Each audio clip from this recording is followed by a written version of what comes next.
The Psalm of David. The earth is the Most High, and the fullness thereof. Yes. The world and they that dwell therein.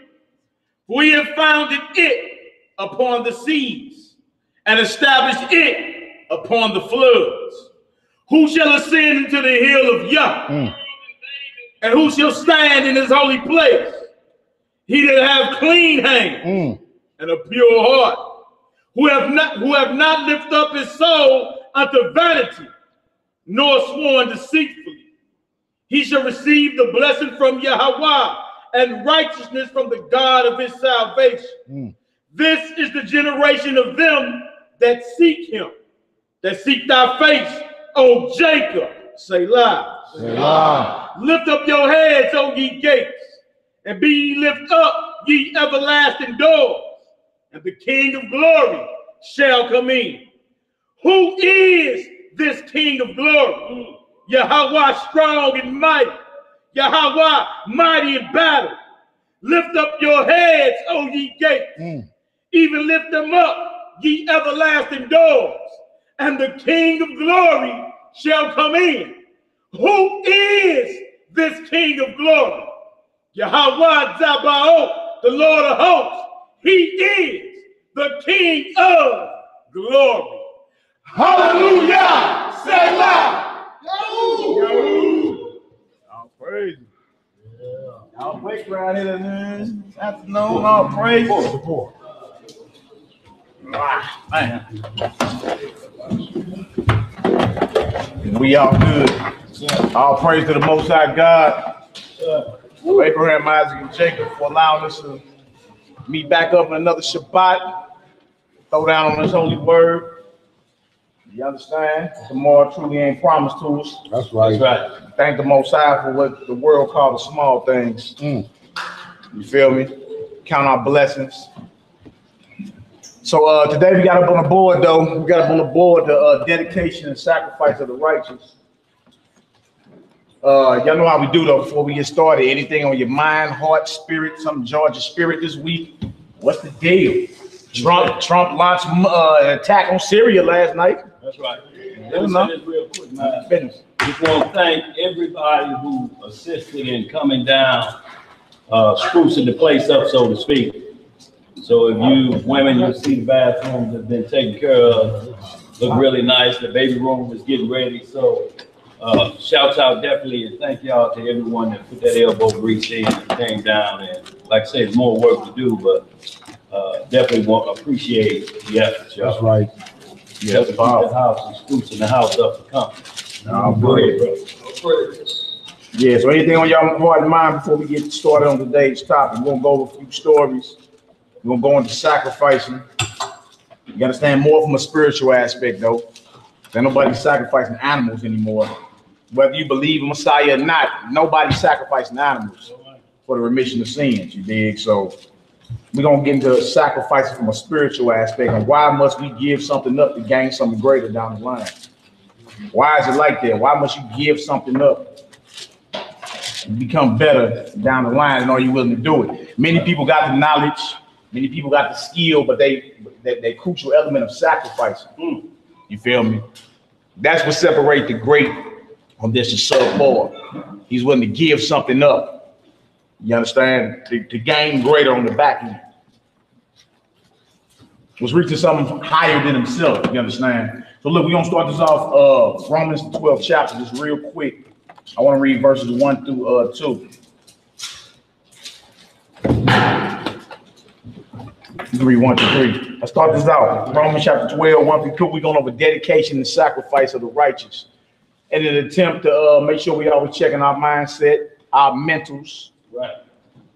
Because you don't be careful, you'll get comfortable in this walk. Get real comfortable and start, put everything on cruise control. Right. Feel you made it already.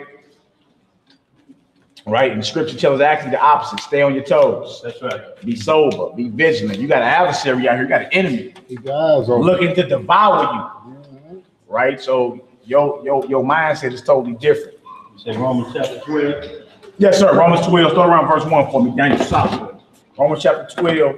Start around verse 1. We're going to go into some stories, some examples. And then ask yourself, could you have went that far and sacrificed and given something up to gain something greater from your creator? Right. That's part of the walk too, you feel me? We always talk about to put on the new man, put on the Messiah, sacrifice the old man. I mean, you got to give something up. That's right. You want to become close to the Most High. Like you can't play 1 foot in the streets and 1 foot in the truth. You want to give something up. You feel me? That's the way of life. That's how it works. You want to start a successful business, you're gonna have to invest, ain't you? You got to invest into something. To see something greater on the back end. Right. You always sacrificing and giving up something. You feel me? When it comes down to dealing with the Most High God, now it's taboo. Why must I give something up to get greater on the back? Why?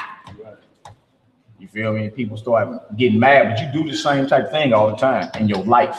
All right, so let's get into this Romans 12 chapter. Romans chapter 12, verse 1. We're going to trip out the mindset of the righteous, people that God dealt with personally.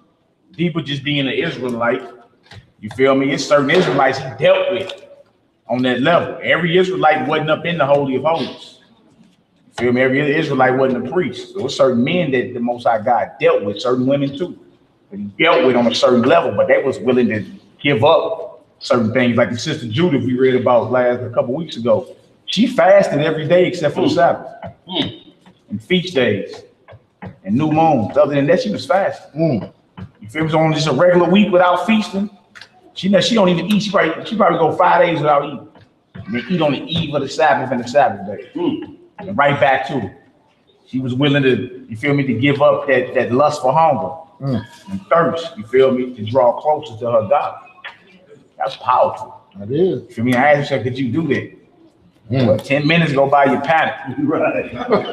What you mean a 24-hour fast? But the Judith, that was nothing. What you mean don't eat the yeast or leaven for 7 days? That's easy work. Because she trains herself to go without. You feel me? That way when certain things come, it don't rattle. Whatever. I'm used to that. All right, so let's get into this. We're going to go over the mindset of those, you feel me, that was dedicated and was willing to give up something to gain greater because they really believe in their creator outside of what people talk today. Anybody can say whatever. Right. You feel me? They tell you today talk is cheap. Anybody can be rapping about whatever. You feel me? But when it come down to it, when it come down to test their character, get it up and come on. Right. You feel me? And then you get to stuttering like a ooze. You're making up excuses. You ain't ready. That's right. You ain't ready. He may be a situational believer. Feel me? You just may be, a believer and devoted as long as everything's smooth. Right. A fair weather Israelite. As long as the weather's fair, he does the work. But when it's cold or whatever, or when it's inconvenient for you, that's the test of your character right there. Would you go through something that you don't like to go through to gain something great? Oh wait, let's go to Romans chapter 12. Right? Romans chapter 12, verse 1. Yeah. I beseech you, therefore, brethren, by the mercies of Yah, that ye present your bodies a living sacrifice, holy, acceptable unto Yah, which is your reasonable service. So present your body as a living sacrifice, right? And they said that's your reasonable service. Reasonable. You feel me? That the Most High God gave up something so you could live. In return, what would you give back? Right. And what would you dedicate back to show that you were thankful for that? Somebody went and did something for you nobody else would have did for you, you're going to have to show your gratitude. Right? So we said present your body as a living sacrifice.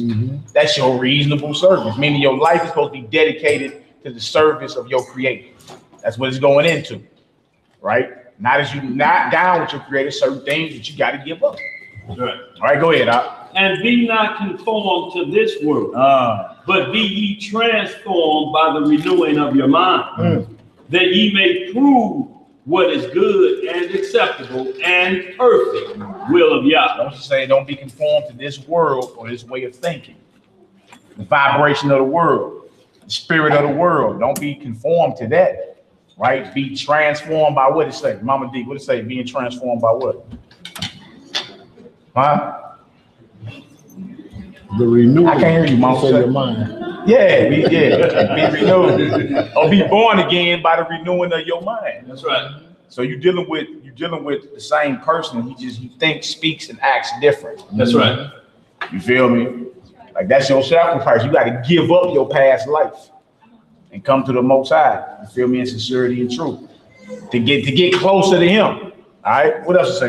For I say, through the grace given unto me, to every man that is among you, not to think of himself more highly than he ought to think, but to think soberly, according as Yah has dealt to every man the measure of faith. Yeah. So it gives you a little humble checking in there. Don't think above yourself. Don't get above yourself. Right. Most I can get everybody that believe a certain measure of faith or belief. All right. So trip off there. Your body is not your own. Your life will be dedicated to serving your Creator. Period. Dots. In the story. Right. But that answer is too. It seems like it's too easy. It got to be more, brother. What do you mean? It's not enough. That's what we get the feeling. It's not enough. But are you willing to present your body as a living sacrifice? Dedicate your life to the service of your Creator. What it sounds boring. Be honest with yourself. Does that sound boring to you? Dedicate the rest of your life. Be honest with yourself. Does it seem boring to be a servant of the Most High? Right.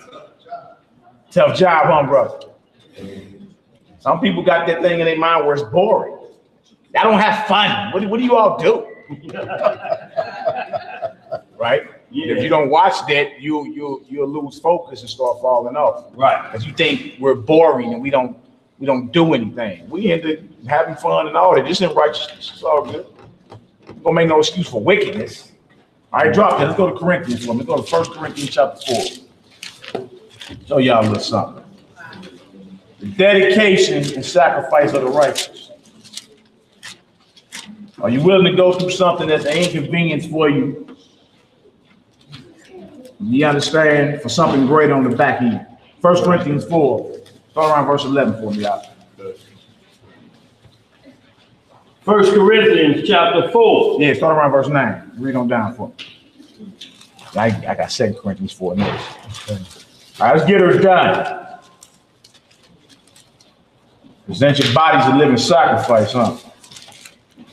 I mean, you're going to be wholly dedicated to something. If it ain't your God, what is it you're going to be dedicated to? Your craft, whatever feeds your family. That's right. You feel me? You're going to spend time in perfecting it. Whatever. Why not, when it comes to the service of your Creator, why it seems as if it's taboo? Why is that taboo? To be totally dedicated to the worship and service of your God. You feel me? And the raising up His people. That's right. So that don't sound like fun. You feel me? But look, I mean, it's all good. You got to get creative out here. Most High God blessed His people. We got plenty of talents and skills. You feel me? We can use those in lifting up the name of the Most High, waking up His people. That's what's up. It's time to get creative. You mean you can't get creative? Since when? When y'all get a chance, look up that article online and say what the world would be like without black folk. Y'all need to look that up. It'll blow your mind. What the world would be like without black folk. You understand? Everything from these cameras we looking that recording us to the cell phones, stoplights. I mean everything. It blew my mind. Wouldn't be no lawnmowers out here. I'm like, wow. I never knew that. I'm talking about everything that's out here for your convenience today. Electricity. It wouldn't be around. Had not a child of God, you understand, was very influential in the building up of what you call this country right here. Y'all look it up. What the world would be like without black folks. You understand? And every scenario they paint, you're like, boy, that's we cornered the globe. Don't even know it. Cornered the globe. You feel me? We are great people. Let's get this. 1 Corinthians 4, start around verse 9 for me, y'all. 1 Corinthians chapter 4, verse 9. Yes, sir. For I think that Yah had set forth us, the apostles, last, as were appointed today.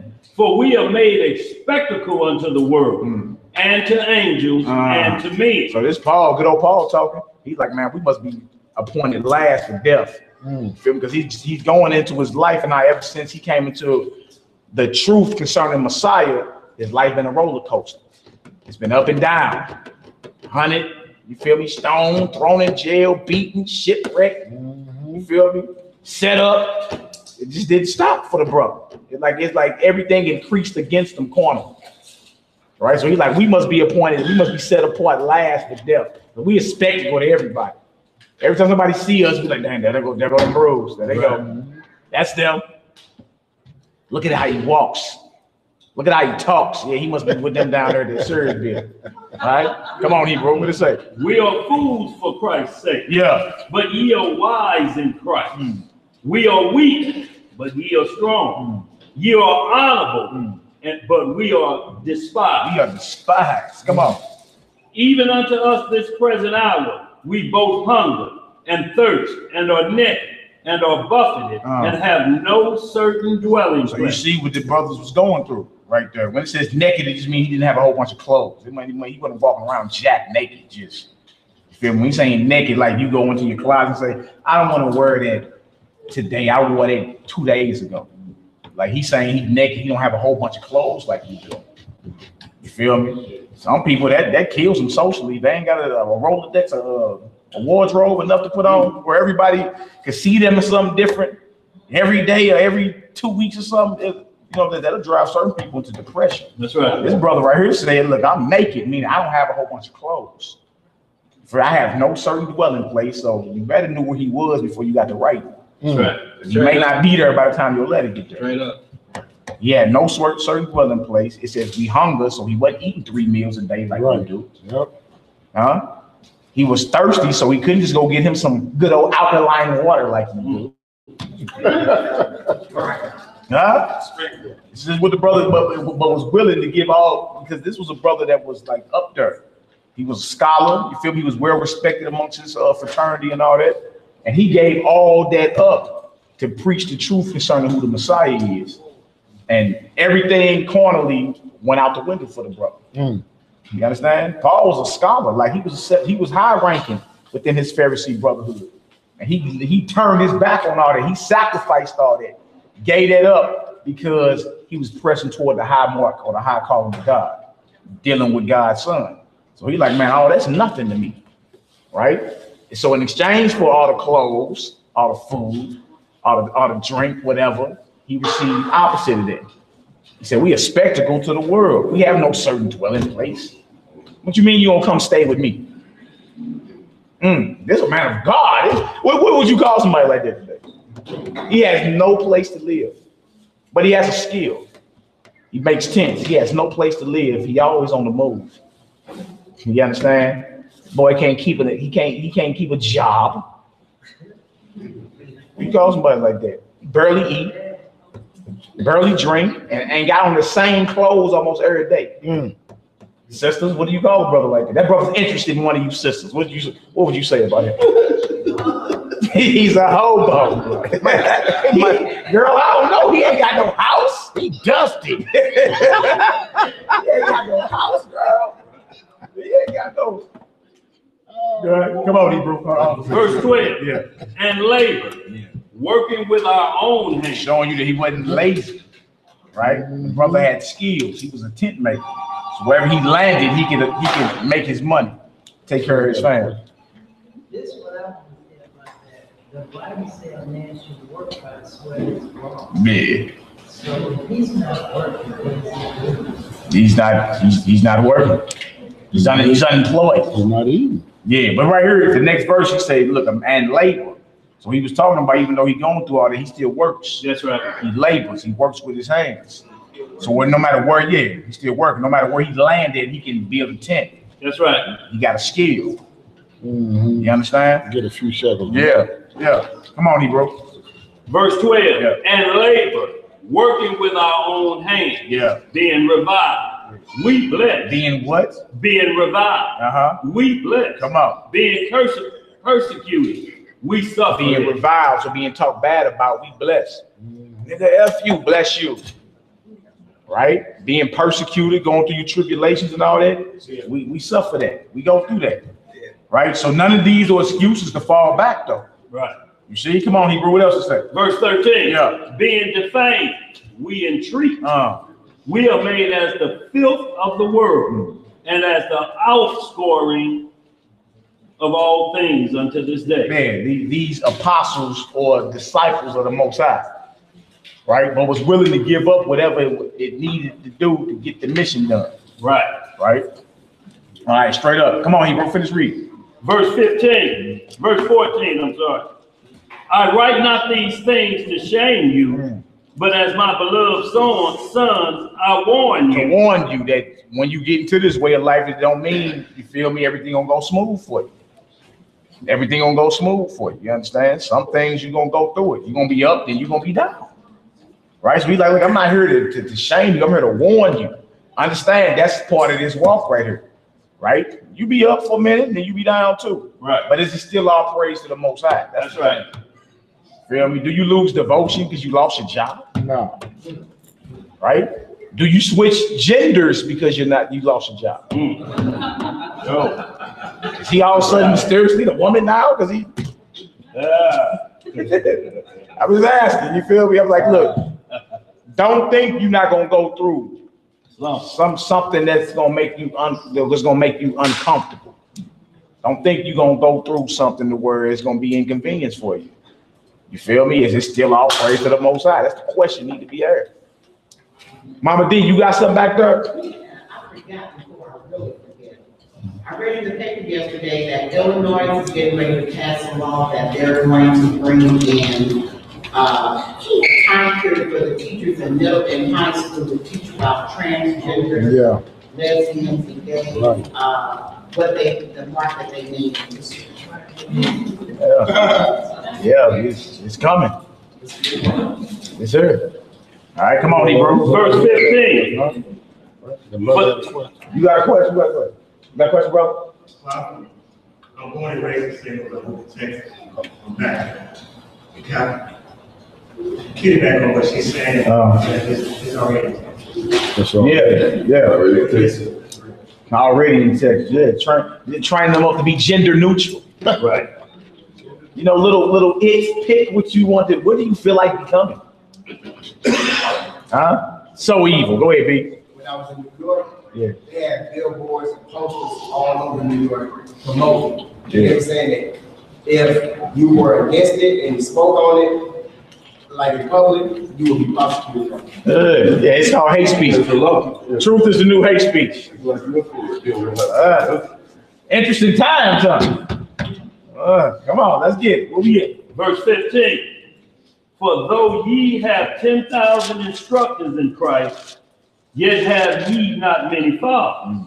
For in Christ Yahushua I have begotten you through the gospel. You, come on. Wherefore I beseech you, be ye followers of me. Yeah, because there was plenty of false teachings out there going on. So he was letting the church in Corinth know, look, y'all follow me, I follow Messiah. You read 1 Corinthians 11, he said, be ye followers of me as I follow Messiah. Big and false teachings, you gotta let it be known. Look, watch out for all that. Right? I follow the truth, follow me. All right, come on, now let's get it. For this cause have I sent unto you Timotheus, who is my beloved son, and faithful in the Lord. Come on. Who shall bring you into remembrance of my ways which be in Christ, as I teach everywhere in every church. Now some are puffed up as though I would not come to you. So he had a little puffed up problem. You know, certain people thinking they was above everything, right? Let's get old Paul. What do you say? Go ahead, But I will come to you shortly. Yeah. If the Lord will, and will know not the speech of them which are puffed up, but the power. Yeah, so in other words, he was coming to check something. In a minute. Y'all talking, I hear you talking big talk, but I'm gonna come check that in a minute. I ain't gonna know nothing about puffed up talk. We gonna see where the power lies. Who is the Most High God dealing with? All right, go ahead, Hebrew. For the kingdom of Yah is not in word, but in power. What will ye? Shall I come unto you with a rod, or in love and in the spirit of meekness? Like, I need to show up and bring some correction to the matter, or should I come humble and meek? Right. Let's go to Judges 11 to read the story about that often gets overlooked in the scripture. Right. Let me say this too, man. We'll get there. Talking about Paul, when y'all looking at Acts 18, verse 3, and it's talking about Paul still going on to Italy, and it said, because he was of the same craft, talking about tent making, he abode with them and wrought. For by their occupation, they were tent makers. So that was his occupation. So wherever he rolled to, he rolled with his skis.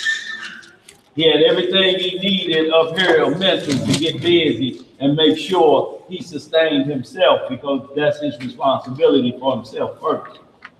You know, and you'll see all the time, like in Acts 1:34, he'll tell you, y'all know how I get down. I don't ask no man for nothing. You know, y'all support me, but these hands right here gets busy. Right, that's it. And I'm talking about that was occupation. So that's how he made his living. Like Peter and them was fishermen. That's how they made their living. As fishermen. Go ahead. We're going to Judges, the 11th chapter. We're going to read into a story that often gets overlooked when we read through the Bible. All right, somebody was willing to dedicate and sacrifice to the Most High. And what it cost them. You feel me? At the end of the story, ask yourself, could I have been able to do that? Right? And now nobody's like, yeah, I could have did it, and we don't need none of that. You gotta raise your hand and boast. Just ask yourself within your own spirit, could I have made a sacrifice like that? You feel me? To draw closer to the God of the Bible. Yes, sir. So you want to start, Dave? Start at verse 1. Let's get the whole, you know what I'm saying, the whole meal with this, right? It's an excellent story.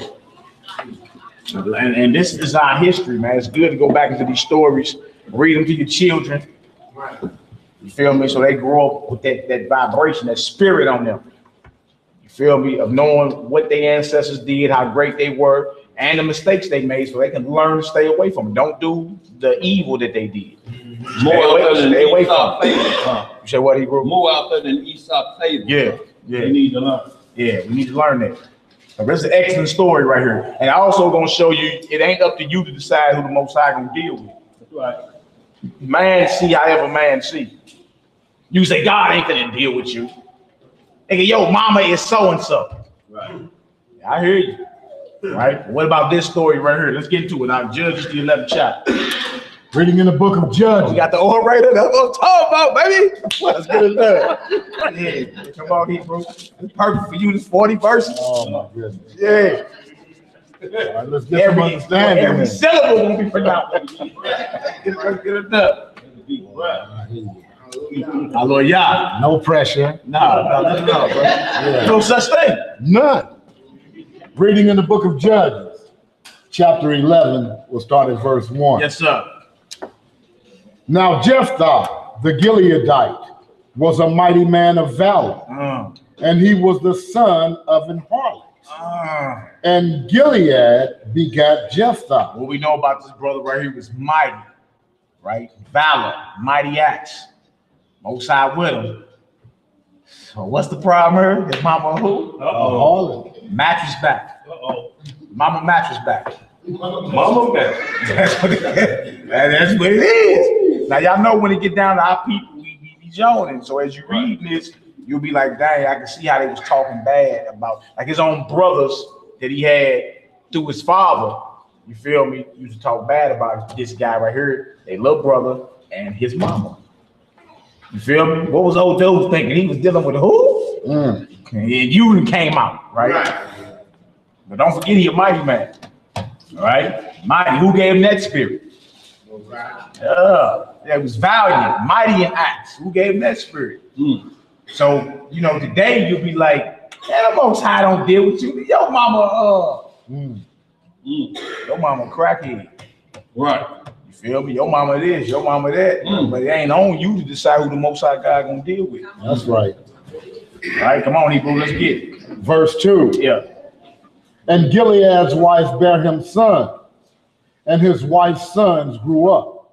And they thrust out Jephthah, and said unto him, Thou shalt not inherit our father's house, for thou art the son of a strange woman. Of a woman? Of a strange woman. Strange woman. You feel me? That was our occupation, though.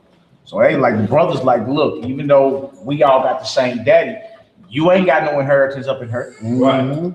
Your mama is mattress back. Your mama's a harlot. Right. You feel me? Man, you know, you already know how people is. Like, you know he getting joned on. Daddy ain't got no papers on your mama. hey, you remember the your mama jokes back in the day, boy? Right. That almost get somebody stabbed up in elementary school. What you talking about? Get a pencil out, boy. Somebody get you stabbed. Yo, say yo mama. Right. It's about to go down. Young man feel he got to protect his mama. So you see what's going on here. He got brothers. The brother's like, look, get up out of here, man. You ain't got no parts with us. Later for you. Your mama so-and-so. We got the same daddy, but later for all that step-brother and half-brother, so we cool. Bye. Your mama. Right? Come on, Hebrew. Then Jephthah fled from his brethren and dwelt in the land of Tob. And there were gathered vain men to Jephthah and went out with him. You know, vain men meaning base men. You feel me? Lawless men. Right? So he had people around him. He was a natural leader. But when he fled from his brothers and them, he dwelt where a whole bunch of vain people rallied around. Right. All right, come on now. And it came to pass in process of time that the children of Ammon made war against Israel. And it was so that when the children of Ammon made war against Israel, the elders of Gilead went to fetch Jephthah out of the land of Tob. Oh, so now since you know we going to war, now you need him. Right. But don't forget he's mighty. You feel me? He ain't good enough to be around you because who his mama is, but when it's time for some war, you got to go call the warlord. You got to go get Jephthah. Same cat you've been joning on him and his mama. Talking bad about him and his mama. Now your enemy is on your tail and your only solution is go get that SOB. How you going to explain all of that? Talk about his mama. Yeah. I hear they call her potato chip because she's free to lay.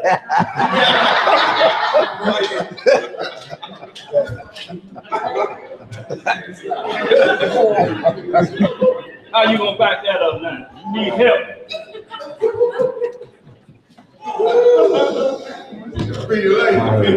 Hey, that's how you know the Bible real, because it don't even have what you call ugly. It's ugly for us. They're gonna tell you flat out what happened. Go ahead, bro. Go ahead, bro. Everybody does something. Yeah. Now, you thank God for being king, and then you get yourself correct. That's right. No doubt. No doubt. Everybody does something. Yeah, real talk. And it's crazy, man. So our mindset is to talk bad about the brother. It's crazy. You don't never think in your, like, while you going off on somebody that I may need that brother on down the line. Burning bread. I'm talking crazy as a mug. I might need that brother on down. I might need that sister on down the line. Right. And you just going off. That. Right? So imagine them. They had to go ahead and swallow their pride and say, let's go fetch your boy. Let's go fetch our brother. All right, we at war and he the only one's going to get some results. Let's keep reading. The book of Judges, chapter 11, verse 6. Yeah. And they said unto Jephthah, come and be our captain. Our who? Our captain. And that we may fight with the children of Ammon. They want him to be the general. Don't just come join the army. Right. They say, man, you direct, you lead the army. You be our captain. Wait, come on, what else to say?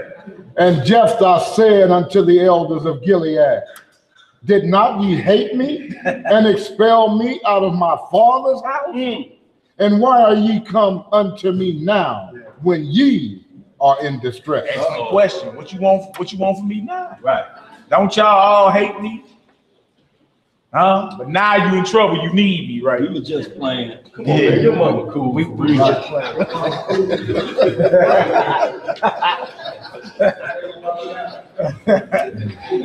Come on, Hebrew. Let's get it. And the elders of Gilead said unto Jephthah, therefore we turn again to thee now, that thou mayest go with us and fight against the children of Ammon, and be our head over all the inhabitants of Gilead. And Jephthah said unto the elders of Gilead, if ye bring me home again to fight against the children of Ammon, and the Most High deliver them before me, shall I be your head? And the elders of Gilead said unto Jephthah, the Most High be witness between us, if we do not so according to thy word. Yeah, they need him. Right, they need him. Right? They say the Most High do unto us if it don't be according to your word. When you come on down there, you're going to be captain. We need you over the army to handle this business. We don't know where to turn or who to turn to. Also, I'm going to be y'all head. I'm going to rule over y'all, in other words. This son of this harlot right here. Right. Come on. Then Jephthah went with the elders of Gilead. And the people made him head and captain over them. And Jephthah uttered all his words before the Most High in Mizpah. And Jephthah sent messengers unto the king of the children of Ammon, saying, What hast thou to do with me, that thou art come against me to fight in my land? And the king of the children of Ammon answered unto the messengers of Jephthah, Because Israel took away my land when they came up out of Egypt, from Arnon even unto Jack and unto Jordan. Now therefore restore those lands again peaceably. And Jephthah sent messengers again unto the king of the children of Ammon, and said unto him, Thus saith Jephthah, Israel took not away the land of Moab, nor the land of the children of Ammon. But when Israel came up from Egypt and walked through the wilderness unto the Red Sea and came to Kadesh, then Israel sent messengers unto the king of Edom, saying, Let me, I pray thee, pass through thy land. But the king of Edom would not hearken thereto. And in like manner they sent unto the king of Moab, but he would not consent. And Israel abode in Kadesh. I jump down to verse 29. What he's doing is going over the history of us in the wilderness and how we was trying to pass through Moab, Edom, Ammon to get to where we was trying to go, and everybody kept refusing us. You feel me? And then how we eventually had to go to war with somebody else, and that's how we ended up getting our land right there. You feel me? So he's going to let them know, like, look, we didn't legally take nothing. Our God gave us this land. But none of y'all allow us through y'all land to get to where we was going. We had to go to war to get our land. You feel me? So he was like, so he's just going over the history. Jump down to verse 29. And also, Mal, too, contrary to belief, this understanding that we was just chilling in the wilderness waiting for it to happen, or for the Messiah to get through with all the other nations. Right. We had to fight our way back home. Yeah. So just like we're in the wilderness of the people today, y'all, we have to fight our way through this thing. So it's not understood because it's a lot of doctrine that's teaching it's a wilderness that's coming, that we ain't got to worry about it, just an invisible location. Nobody will see us. But you really have to look at the history lesson and see which way this thing is moving, and if there's any fighting in you going through the wilderness. Y'all, and according throughout, we see a consistent pattern. Yeah. You know, when safety comes, like the safety is speaking of, it compares it to something.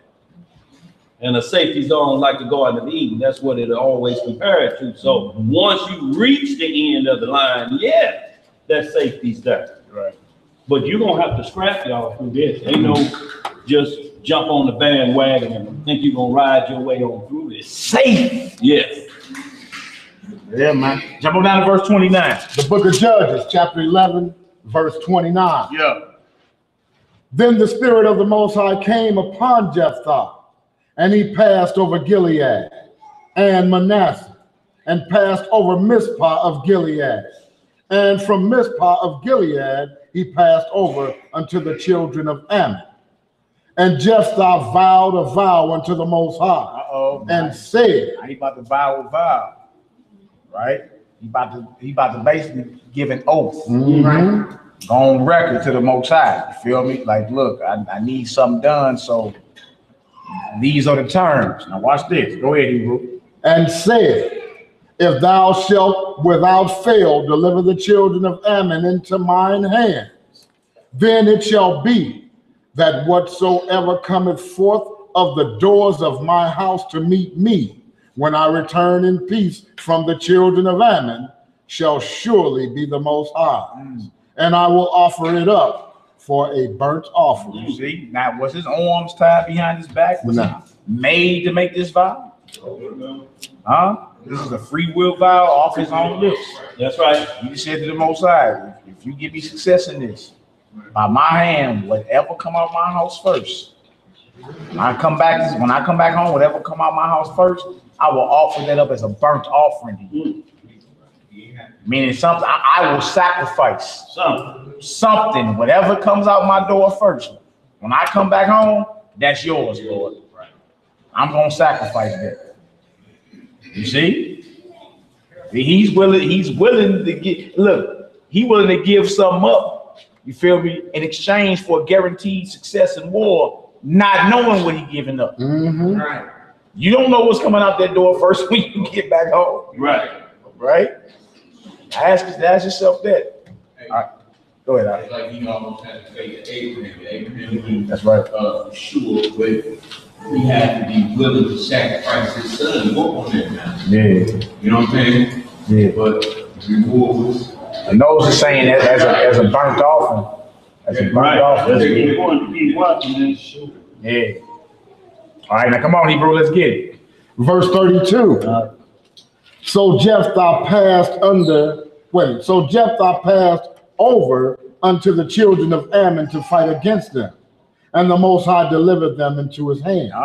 Okay. So he did what he say? If they get delivered into my hands, whatever come out my door first, I'm gonna offer that up in sacrifice to you. I'm willing to give up something, you feel me, to show you that I got gratitude for giving me success in this. Come on now. And he smote them from Auror, even till thou come to Minnith, even 20 cities, and unto the plain of the vineyards, and with a very great slaughter. Thus the children of Ammon were subdued before the children of Israel. Yeah.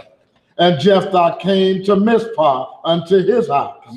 And behold, his daughter came out to meet him with timbrels and with dancing. And she was his only child. Beside her, he had neither son nor daughter. Y'all see this? Woo! He set off his own mouth, whatever come out the door first, it's the Lord's. See? Not knowing that's gonna be your baby girl come out the door. That's right. Only baby girl. You know what I'm saying? Only child, period. You feel me? She's singing and dancing, thanking the Most High, but she didn't heard about her father's success in this war. She thanking, she praising, she dancing, right? But he ain't forgot the vow that he freely offered off his lips. That's right. In exchange for a guaranteed successful battle. If you give me this, I'm gonna get it. Right? Come on, Hebrew. Verse 35. Yeah. And it came to pass, when he saw her, that he rent his clothes and said, Alas, my daughter, thou hast brought me very low, and thou art one of them that trouble me. For I have opened my mouth unto the Most High, and I cannot go back. Y'all see that right there? That's why that swearing, now it's major. Whatever you swear to the Most High, you better perform it. Yeah, be careful what you say. We always talk about too, when you go up in court, don't be telling them you swearing on nothing. Right. Just tell them I affirm. You feel me? One thing about swearing or going on oath by anything, it's a binding contract. That's right. In the spirit and in the flesh. You feel me? If you make an oath, you can't go back on that. Okay. You can't go back on that. He knew that. He knew this wasn't no play, but God, I was just playing. See? Like really trip off the mindset of your God. Like you just made an oath to your God. Right? And then when everything get fulfilled, he fulfilled this, boy. Now it's your time. You feel me? In your mind today, you like, God, gotta, forgive me. I changed my mind. Gotta forgive me. And let you know, don't be so quick to utter anything off your mouth. That's right. Because he knew it. He like, look, baby, I can't even take this back. I can't take this back. Right? But trip off her mindset in there and all this. Watch this. Come on, Hebrew. Verse 36. Yeah. And she said unto him, My father, if thou hast opened thy mouth unto the Most High, do to me according to that which has proceeded out of thy mouth. You hear what she's saying? She telling her old dude, like, look, boy, whatever you say, it gotta get done. It gotta get done. You see? Well, not like the day, baby, no. And everybody's trying to come up with excuses. The child even was dying all the way. Like, hey, whatever you said, it gotta get done, Pops. What's up? What's up? You don't even hear about this. This sounds taboo. You don't hear nothing about none of this today. You feel me? Let's read. For as much as the Most High hath taken vengeance for thee of thine enemies, even of the children of Ammon. Come on. And she said unto her father, let this thing be done for me. Let me alone 2 months, that I may go up and down upon the mountains and bewail my virginity. Wow. I and my fellows. You see that? So she like, give me 2 months to go around and just basically enjoy myself. You did. But she was a virgin. You feel me? Was never given to any man, none of that. She was like, give me 2 months leave away. I'm gonna go, you know, have me a little fun, you know, smell the morning dew, and you know. But the fact that she came in this life a virgin and never was given over to another man, you feel me? That's what she was supposed to be doing. Like that was her role until this vow gets made. She's like, give me 2 months, right? Go ahead, Doc. And he said, go. And he sent her away for 2 months. And she went with her companions and bewailed her virginity upon the mountains. And it came to pass at the end of 2 months that she returned unto her father, who did with her according to his vow which he had vowed. Okay, and what verse is his vow? What the vow say? What verse is that? Verse what? 30. 30 and 31, right? Zeb, can you read that for me real quick, Zeb? 30 and 31. Judges 11, 30 and 31. While Blue hold the spot there. Judges 11, 30 and 31. So when she come back, what could happen? Everything that Jephthah vowed, it went through. What was the vow? Verse 30 and 31. What did it say? And Jephthah vowed a vow unto the Most High, and said, if thou shalt without fail deliver the children of Ammon into mine hand, then it shall be that whatsoever cometh forth of the doors of my house to meet me, when I return in peace from the children of Ammon, shall surely be the Lord's, and I will offer it for a burnt offering. Wow, that's his vow, right? What's his whatsoever, not whosoever. No brothers try to come up with all type of excuses. No. Wait a minute. Hold on. All right, read that verse again for me, y'all. Verse 39 again. And it came to pass at the end of 2 months that she returned unto her father, who did with her according to his vow which he had vowed. Yeah. And she knew no man, and it was a custom in Israel. And she knew no man. Sound like, and Mary knew not a man. I know not a man. Right. Oh, another topic is over. Come on. That the daughters of Israel went yearly to lament the daughter of Jephthah, the Gileadite, 4 days in a year. Yeah. So let me say this now too. So y'all, when y'all seeing she went to bewail her virginity and her girls with it wasn't like she was going to sow her wild oats. No, it wasn't that she was going to get hit by every man in the county. Right. No, they were bewailing it, meaning that you'll never have children. Yeah. You'll never know what it's like to have a husband, to love you like that. But she's saying, I've chosen to be a spiritual unit by the vow of my father. So they went to bewail her, basically kind of crying with her, so to speak, because every woman from a little girl up is taught a husband's gonna get you and you're gonna become a mother and you're gonna help build the nation. So this is the total flip side of her vow, of this vow. So now they coming to bewail with her. You know, it's today what the Catholic priests try to say a nun is. Yeah. Y'all faces. Yeah.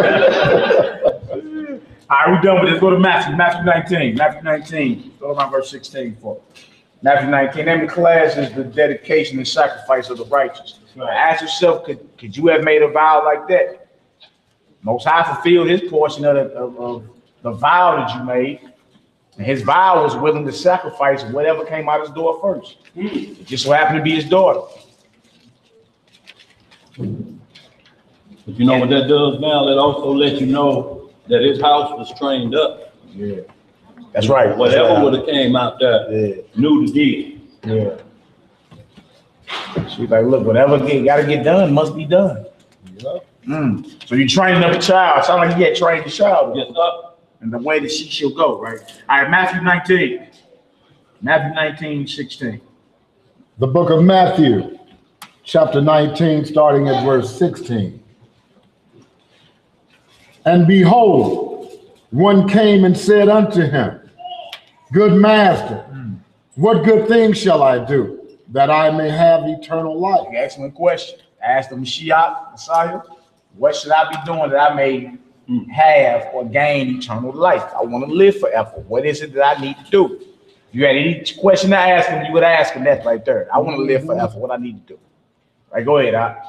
And he said unto me, Why callest thou me good? There is none good but one, that is Yah. See, Messiah take the humble route. What you calling me good for? Only one good is my Father. Right, go ahead.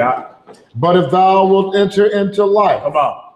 keep the commandments. That's a straight shot right there for anyone claiming that you don't have to keep the commandments to obtain eternal life. You feel me? Faith without works is dead. You understand? So it ain't deeper than you believe. Like, are you obedient to what it is? You see? So he's like, look, you want to enter the life, keep the command. Right. Right? Go ahead. He saith unto him, which? Yeshua said, Thou shalt do no murder. Thou shalt not commit adultery. Thou shalt not steal. Thou shalt not bear false witness. Honor thy father and thy mother. And thou shalt love thy neighbor as thyself. The young man saith unto him, All these things have I kept from my youth up. What lack I yet? Come on. Yeshua said unto him, If thou wilt be perfect, go and sell that thou hast, and give to the poor, and thou shalt have treasure in heaven, and come and follow me. See, you saying, look, give up everything it is that has you secure out here. Get it up and come on. You can seal your deal now in the kingdom of heaven. All the riches you got, all the property you got, everything you got. If the Messiah asked yourself that, if he was standing right in front of you, you feel me? How attached are we to our material possessions? You know what it is if you leave your phone at the crib. You'll be late for everything just to go back and get your phone. U-turn. Right? You can't say you're not attached to your material possessions. So it's easy to read this after it's already been written and say, yeah, I could have did that. I hear you, but how many of us are really so attached to our material possessions that when it's time to walk away from them, you can walk away from them? You feel me? Like he like, look, give all that up, seal your deal now. Everything you got, give all your riches to the poor. This guy's rich. Give all your riches to the poor and seal your deal. You have riches in heaven. Come on, but you got to follow me now. Let's rock.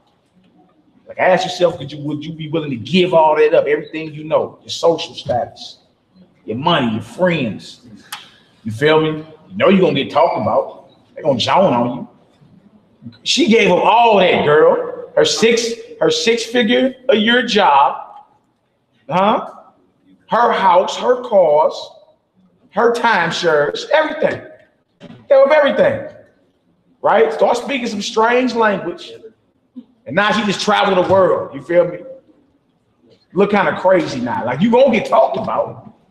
Question is, if the King of Glory telling you, give everything up, let that go, sacrifice. Give all that stuff up that make you and seal your deal now, you'll have treasure in heaven. But you gotta come right now. Could you make the decision? Think about the excuses that will come up. You feel me? I got mortgage to pay. I got rent to pay. I gotta get my children from school. You think about all the excuses that'll come up. And he like, look, don't worry about none of that. I got you. Come on now. Could you be willing to let go right there in this rock? It's time to go. That's the question you need to be asking yourself. All right, come on, Hebrew. Verse 22. Yeah. But when the young man heard that saying, he went away sorrowful. Yeah. For he had great possessions. Oh, he was crying. Bottom lip fumbling, crying. Great possessions. All right, go ahead, Mom.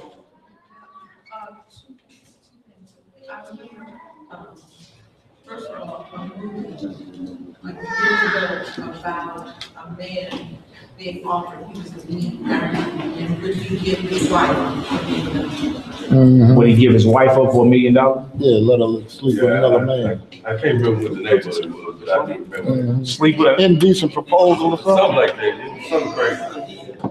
Oh, y'all seen that movie, huh? Yeah. Y'all seen that movie, huh? One night. One night, $1 million. Not only now, And in the point to get back, but how many risk that? Your one or your beloved. I always say this as a man's seed. He's going to give his seed out for her. One just or just take it. What would it cost you? What would it cost? yeah. And you think in the natural that it would be, this is everything that I'm looking for, but I just, if I get this one thing. Yeah.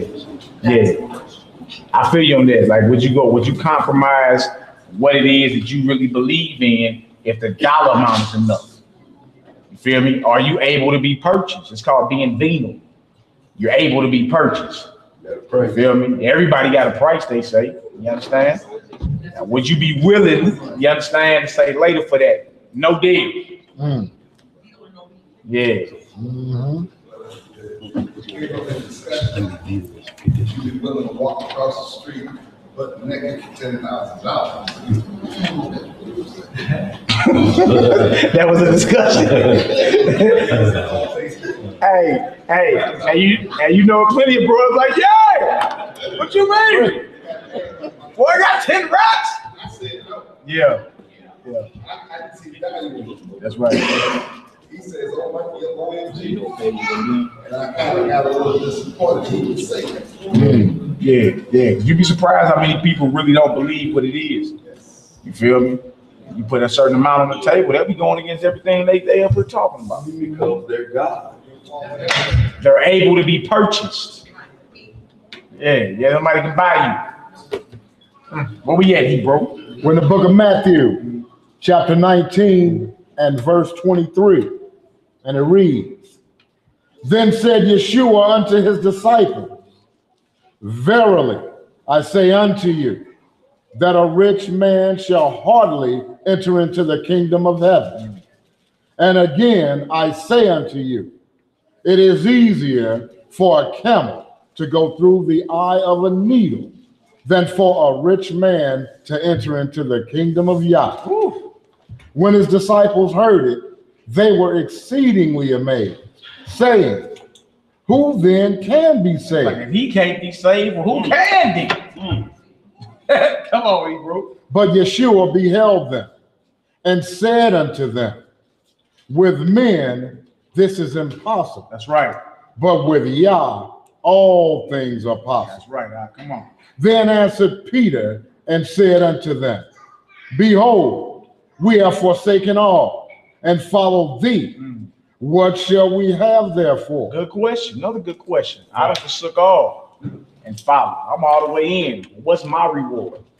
Right? If I forsake, if I sacrifice and give up, you feel me? Everything that I know is life. What is my reward on the back end? That's right. What is my payment for that?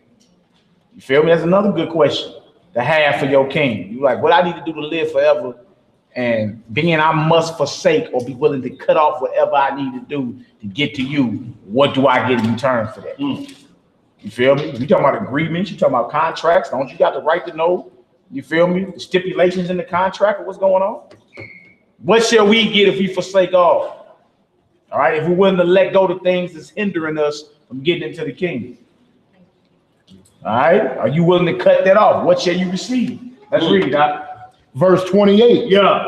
And Yeshua said unto them, Verily I say unto you, that ye which have followed me in the regeneration. Another word for resurrection.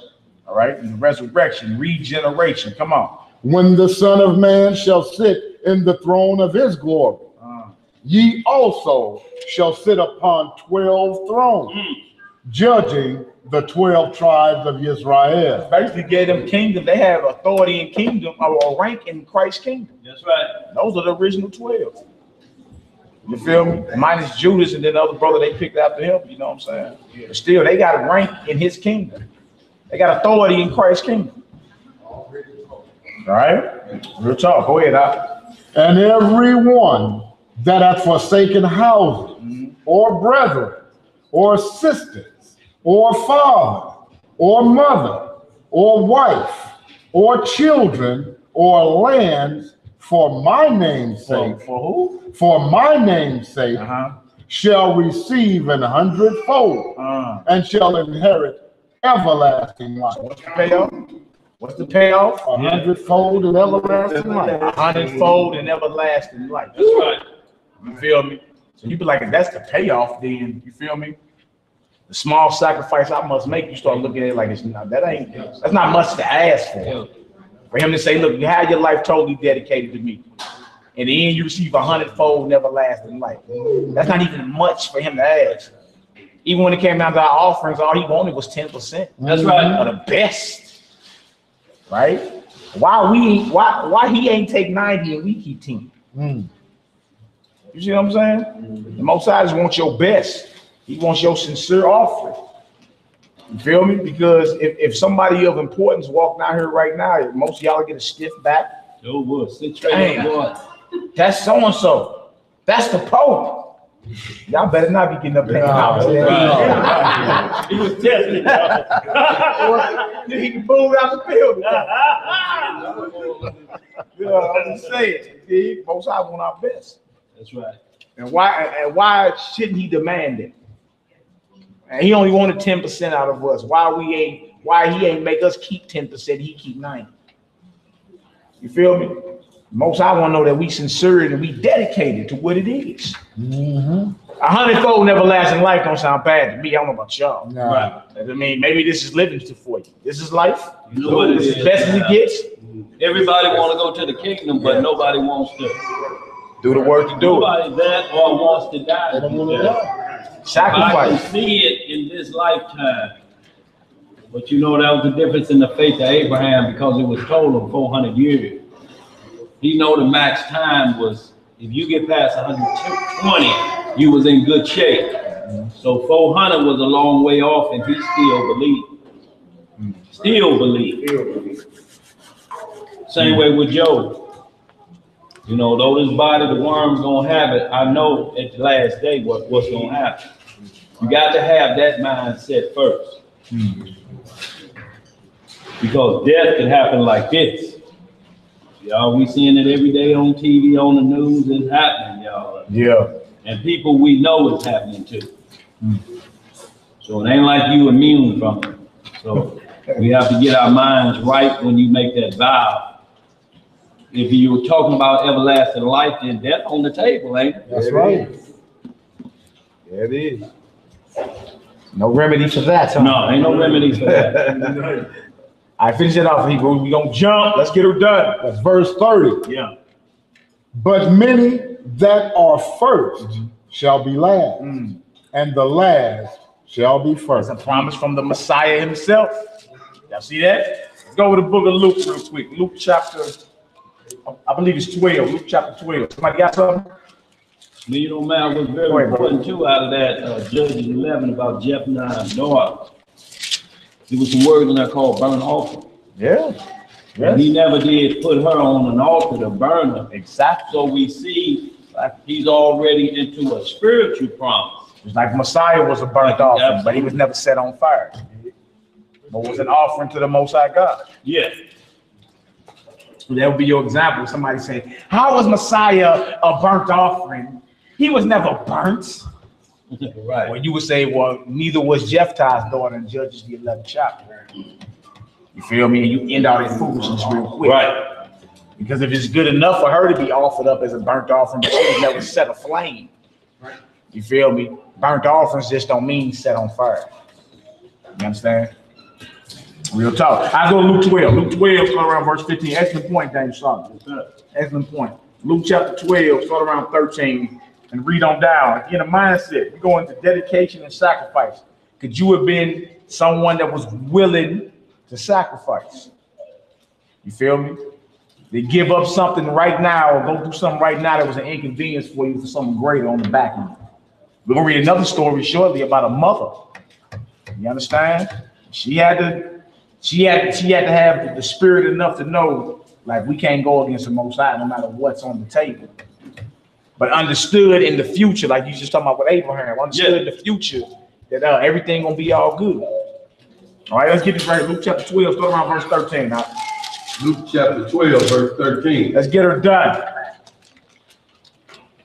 And one of the company said unto him, Master, speak to my brother, that he may divide the inheritance with me. And he said unto him, Man, who made me a judge or a divider over you? Now, you know how people argue after the funeral. Funeral come up, everybody arguing over who got blood or whatever. Same situation, inheritance got to get passed, they argue. More proof these are your people. This happens. Everybody arguing and falling out as soon as whoever it is gave up the ghost, gave up their last breath. Y'all already at odds over his possessions or her possessions, right? So same thing was going on then. What did it say, y'all? And he said unto them, Take heed and beware of covetousness, for a man's life consisteth not in the abundance of things which he possesses. Okay, so you need a mind changing, right? That's right. Your life don't consist of the abundance of your material possessions. But people brag about their material possessions today. Messiah again said, look, watch out for covetousness, man. Watch out for greed. You lusting over something that's not yours, because actually your life don't consist of the abundance of your material possessions. That's right. And everything you brag about today, everything you brag about, that spirit is prevalent out of it. All right, what else you say? And he spake a parable unto them, saying, Come on. The ground of a certain rich man brought forth plentifully. And he thought within himself, saying, What shall I do, because I have no room where to bestow my fruits? And he said, This will I do. I will pull down my barns and build greater, and there will I bestow all my fruits and my goods. And I will say to my soul, Soul, thou hast much goods laid up for many years. Take thine ease, eat, drink, and be merry. Yeah, this is a brother that's expanding, plenty of product, very rich. You know, he got what they call, this is a good problem to have. Like, I got so much product, I need to expand. Right. It's actually a good problem to have, right? That means you're very successful. That's what I'm gonna do. I'm gonna expand. I'm gonna get bigger barns. I'm gonna fill this up. I'm gonna say to my soul, basically, you made it. Right. You feel me? Enjoy the rest of your life. You made it, man. You all good, right? Come on, Hebrew. But Yahweh said unto him, Thou fool, thou fool. Wow. This night thy soul shall be required of thee. Then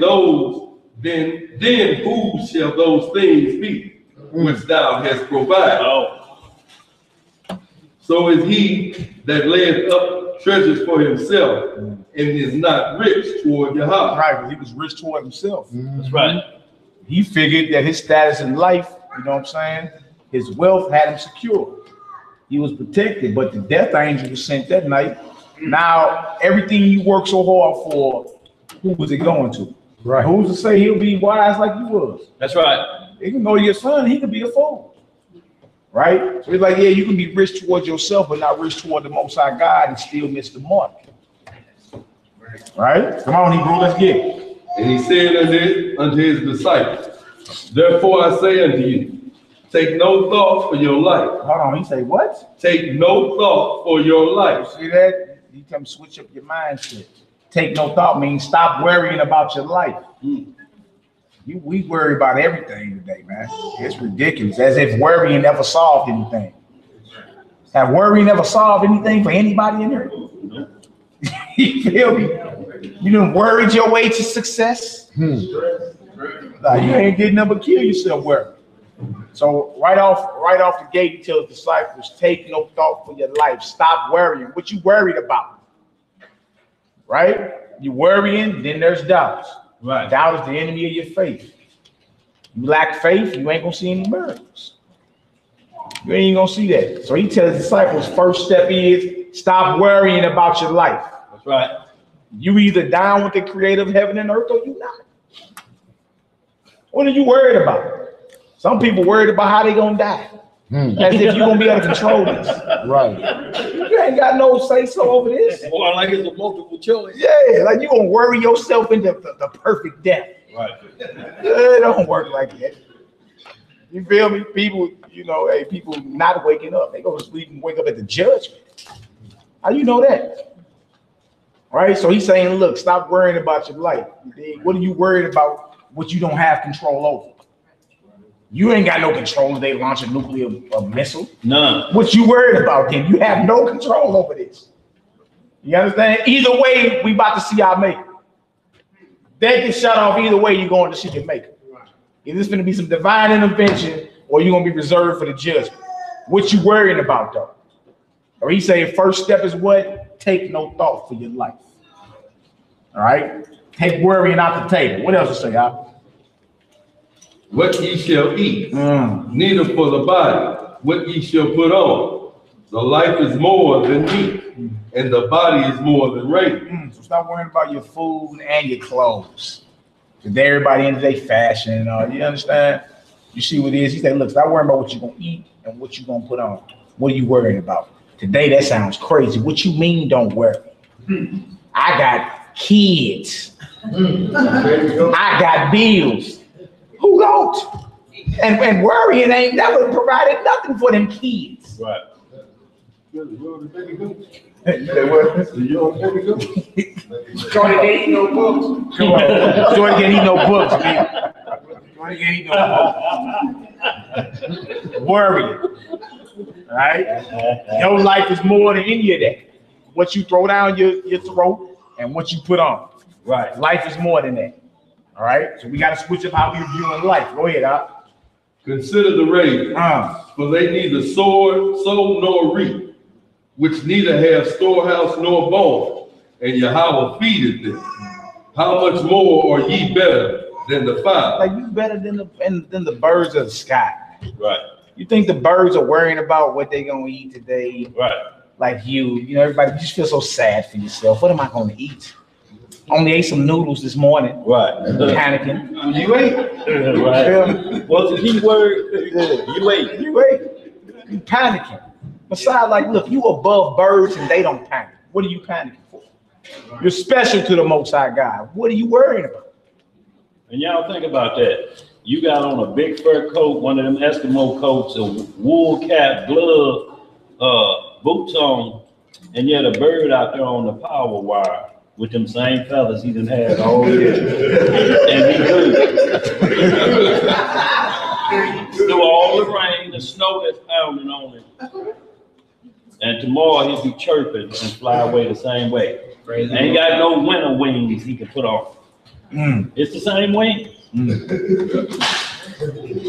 So he look at you like that. He's saying, look, those just wait. You got a soul. So think about that soul that don't need any of that. Any of worry. It wasn't designed with that.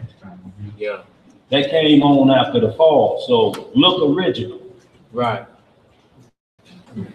Like, did y'all peep it rain yesterday? Did anybody thank God that it rained and crops was growing? No. Yeah. Did anybody like wake up in the morning and go outside and be like, the grass is green? I'm right. straight breathing in living oxygen. We don't even be noticing none of that.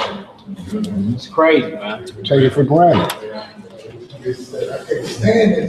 Right. Right. That's not my heart. No rain, no crop. Rain, go away. Huh? No rain, no food. Y'all got to understand what you're told in Yahoo. Yahoo.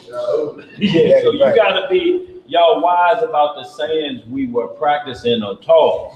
You know, when you say rain, go away, you know, rain is like he's saying crop time, or, you know, have to wash away some filth. Yeah. You know, so we have to be careful that we don't force away. Look, I don't like winter, but winter has to happen. Got to. Or mosquitoes gonna be, you think. You are trying to get comfortable with cooking with mosquitoes on your eyes and legs and arms if it ain't no winter. And then the earth got to rest. The earth have to rest to renew itself. And that cold kills off everything. Yeah. And then it regenerates itself and comes back to life after that freeze over. Mm-hmm. But without that freeze over, y'all, it's going to be rough. A lot of disease and famine will still be there. Exactly. So we got to put up with it. Got to take the good with the bad. No doubt. Come on, Hebrew, let's get it. Verse 25. And which of you, with taking thought, can add to his stature 1 cubit? Yeah. Right. No, you say you try. Yeah, you can't worry yourself into growing. No. You feel? That's all he's saying. The cubit, another way they measured back then. So if you 5'7" 3/4", that's just what it is. You're not gonna be able to worry yourself to be 5'10". Right. It's not gonna work. Right. This is what it is, right? Come on, Hebrew. If ye then be not able to do that thing which is least, why take ye thought for the rest? He called that least. If you don't know how to grow yourself, what are you taking thought of the rest for? And he called that least. Go ahead, Art. Consider the lilies, how they grow. They toil not, they spin not. And yet I say unto you that Solomon in all his glory was not arrayed like one of these. If then Yahweh so clothed the grass, which is today in the field, and tomorrow is cast into the oven, how much more will he clothe you, O ye of little faith? Yeah, look, he clothed the grass. That grass will be in the oven tomorrow, burnt. If he take time to clothe the grass, you know he got you. And he said, look, oh ye of little faith. Why would he say that? Why he call them, why is he saying they have little faith? Because of what, John? Because of their lack of belief. Yeah, you feel me? He told them, take no thought. Y'all worrying about the wrong thing. Right. Like if he clothe grass, he gonna clothe you his servant. Right. You understand? If he feed the birds, he gonna feed you his servant. Right. Right? Oh, ye of little faith, for you to even worry about any of this. When things that are less than you don't worry about this. Things you actually have dominion over. All right? Go ahead, Hebrew. And seek not ye what ye shall eat, or what ye shall drink, neither be ye of doubtful mind. That's right. For all these things do the nations of the world seek after, and your Father knoweth that ye have need of these things. Ooh, come on. But rather seek ye the kingdom of Yahweh, and all these things shall be added unto you. Yeah. So it's like the nations of the world. Gentile nations worry about. That's a Gentile mindset to have. That's right. Worrying about everything. Like that's what they do. You understand? You're down with the Most High God. There's no reason for that. He say, seek the kingdom and you get everything you want. That's right. You feel me? You seek the kingdom and his righteousness. Anything you want in righteousness, you'll get that. All right, go ahead, Hebrew. Fear not, little flock, for it is your Father's good pleasure to give you the kingdom. Good pleasure, huh? Come on. Sell that ye have, and give alms. Come on. Provide yourself bags which wax not old, and treasure in the heavens that faileth not, where no thief approacheth, neither moth corrupts. So he's saying stop worrying about your earthly treasures. Let that go and stack your treasures in heaven. That's right. Let that go. Right? Go ahead, Art. For where your treasure is, there will your heart be also. Right. Whatever's on your mind the most. Your heart is your mind. Whatever you think about the most, that's your treasure. Right? So if it's a brand new car with the baddest wheels on it or whatever, it's going to be constantly on your mind. That's a treasure to you. It's precious to you, ain't it? You wake up and it's gone, then what? Uh-oh. Right? So whatever's on your mind, wherever your treasure is, that's where your mind is. Whatever your mind is dwelling on, that's where your treasure is. So if you're dwelling on righteousness, precepts, commandment keeping, faith, you understand? Well, guess what you're doing? You're stacking treasures in heaven. Because your mind is constantly on the kingdom of heaven. You understand? And not on these earthly things that a thief can break in and take from you. You done had some stolen from you before. Right. Prize possession. Yeah. Thank the Most High that wasn't your God getting snatched from you. You feel me? Thank the Most High it wasn't your God. Yeah. You done been on that boat and lost all that money before? Thank the Most High. Yeah, it wasn't your God, because it'd be over. All right, go ahead, Gam. That's where we go wrong. We're worried about this earthly stuff that can't get us into the kingdom instead of focusing on one, where it says you put him first, everything else will be added on to you. That's right. So you do this one thing and you get everything. Yeah. When you do this other thing, you do nothing. Yeah. Right. We hold on to material. We hold on to material possessions as if that's gonna get us kingdom bound. You feel me? Nothing wrong with having. It's just when it's time to, because you're gonna be tested with it. You got something, you're gonna be tested with it. It's gonna be severed from you, right? Do you still keep doing what you've been called to do? Here come the excuses. All right, come on, Hebrew, let's get it. We read down to verse 40, then we gonna jump. Let your loins be girded about, and your lights burn. That means be prepared, right? Go ahead. And ye yourselves, like unto men that wait for their Lord, when he will return from the wedding, that when he cometh and knocketh, they may open unto him immediately. Yeah, meaning be prepared. That's what you get out of it. Be ready, so when he show up, you're ready to go. That's right. All right? Come on, Hebrew. Blessed are those servants whom the Lord, when he cometh, shall find watching. See, find watching. He's watching for the signs that the master gave us thousands of years ago. That's he right. said, blessed is that servant when I show back up, he's watching. You feel me? He's waiting.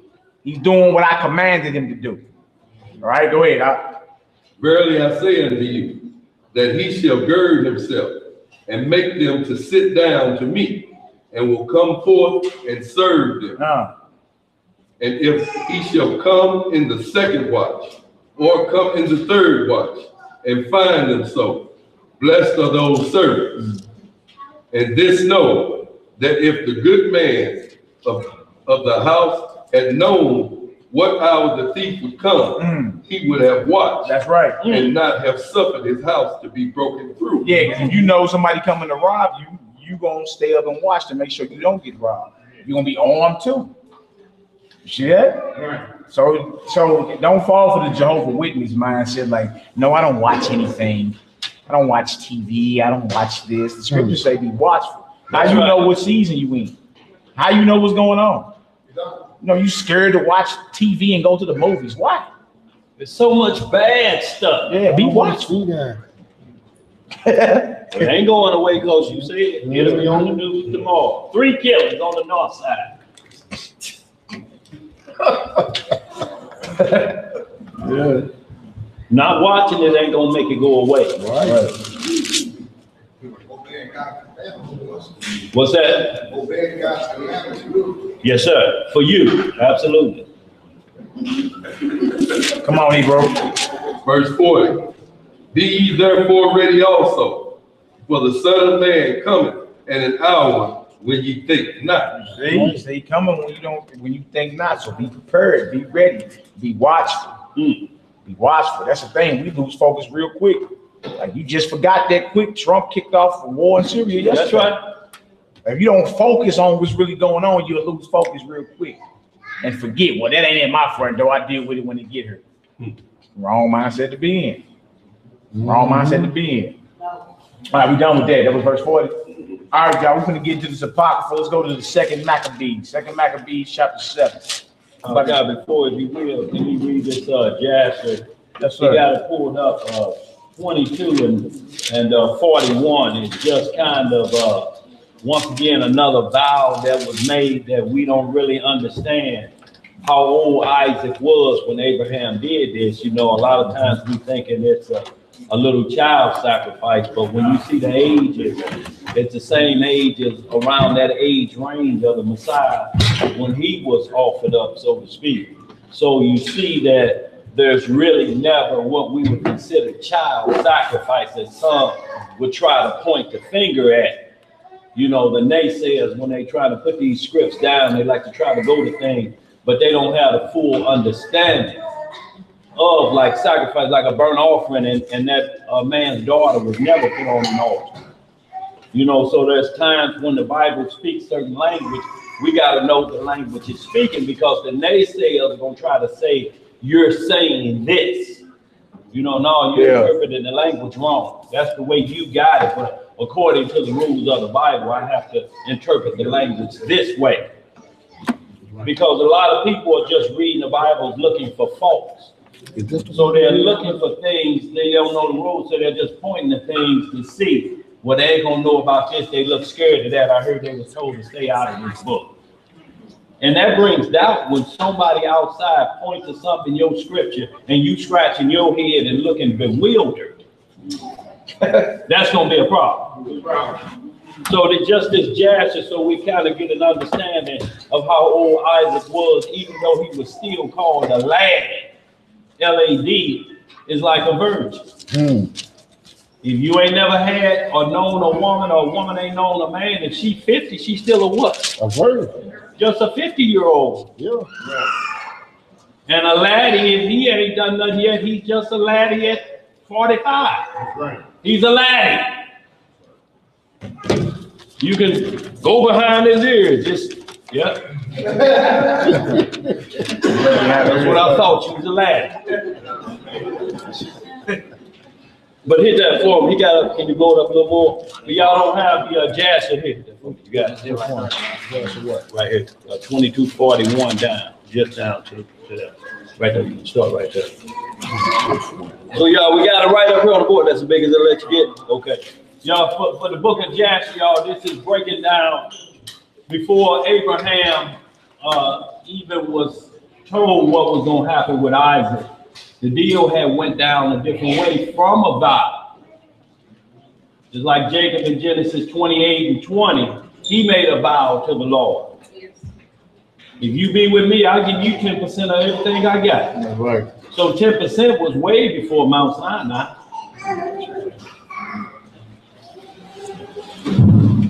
Abel gave the first of his flock, did it up before the flood. Yeah. Go ahead, bro. Read that. Y'all, this is the book of Jasher. Reading in the book of Jasher. For Jasher, chapter 22, verse 41.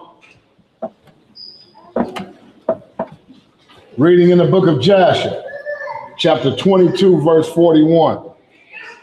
And it reads, and when Isaac was 37 years old. How old was he? 37 years old. Right. Ishmael, his brother, was going about with him in the tent. And Ishmael boasted of himself to Isaac, saying, I was 13 years old when the Most High spoke to my father to circumcise us. And I did according to the word of the Most High, which he spoke to my father. And I gave my soul unto the Most High. And I did not transgress his word, which he commanded my father. And Isaac answered Ishmael, saying, why dost thou boast to me about this, about a little bit of thy flesh, which thou didst take from thy body, concerning which the Most High commanded thee? As the Most High liveth, the Elohim of my father Abraham, if Yahweh should say unto my father, take now thy son Isaac, and bring him up an offering before me, I would not refrain, but I would joyfully accede to it. And the Most High heard the word that Isaac spoke to Ishmael, and it seemed good in the sight of the Most High. And he thought to try Abraham in this matter. And the day arrived when the sons of Yah came and placed themselves before the Most High. And Satan also came with the sons of Yah before the Most High.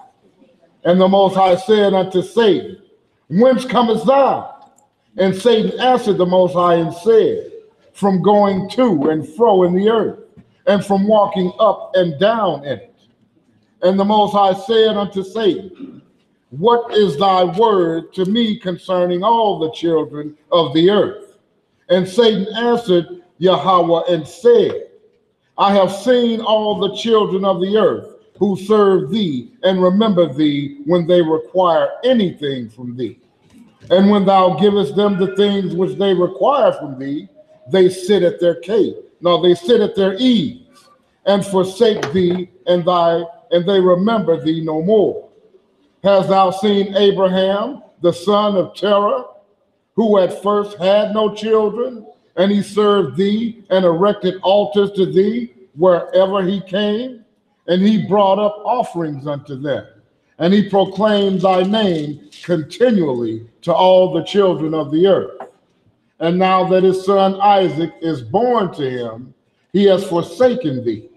He has made a great feast for all the inhabitants of the land, and the Most High he has forgotten. So when y'all reading this, he's talking about the same thing that's mentioned in the book of Genesis when Isaac was weaned. He held a great feast for Isaac being weaned, or basically off of breast milk. So we invited a bunch of African kings, and that's in the book of Genesis. So it's saying the same thing. But he's saying throughout everybody invited, you don't see on the list, and the Lord is invited. But the Lord is invited, but this is how Satan is. The Lord is invited because everybody's coming to see the miracle child. So the Lord is getting praised because this is a 90-year-old woman just had a baby. So everybody coming to see that because that's a phenomenon.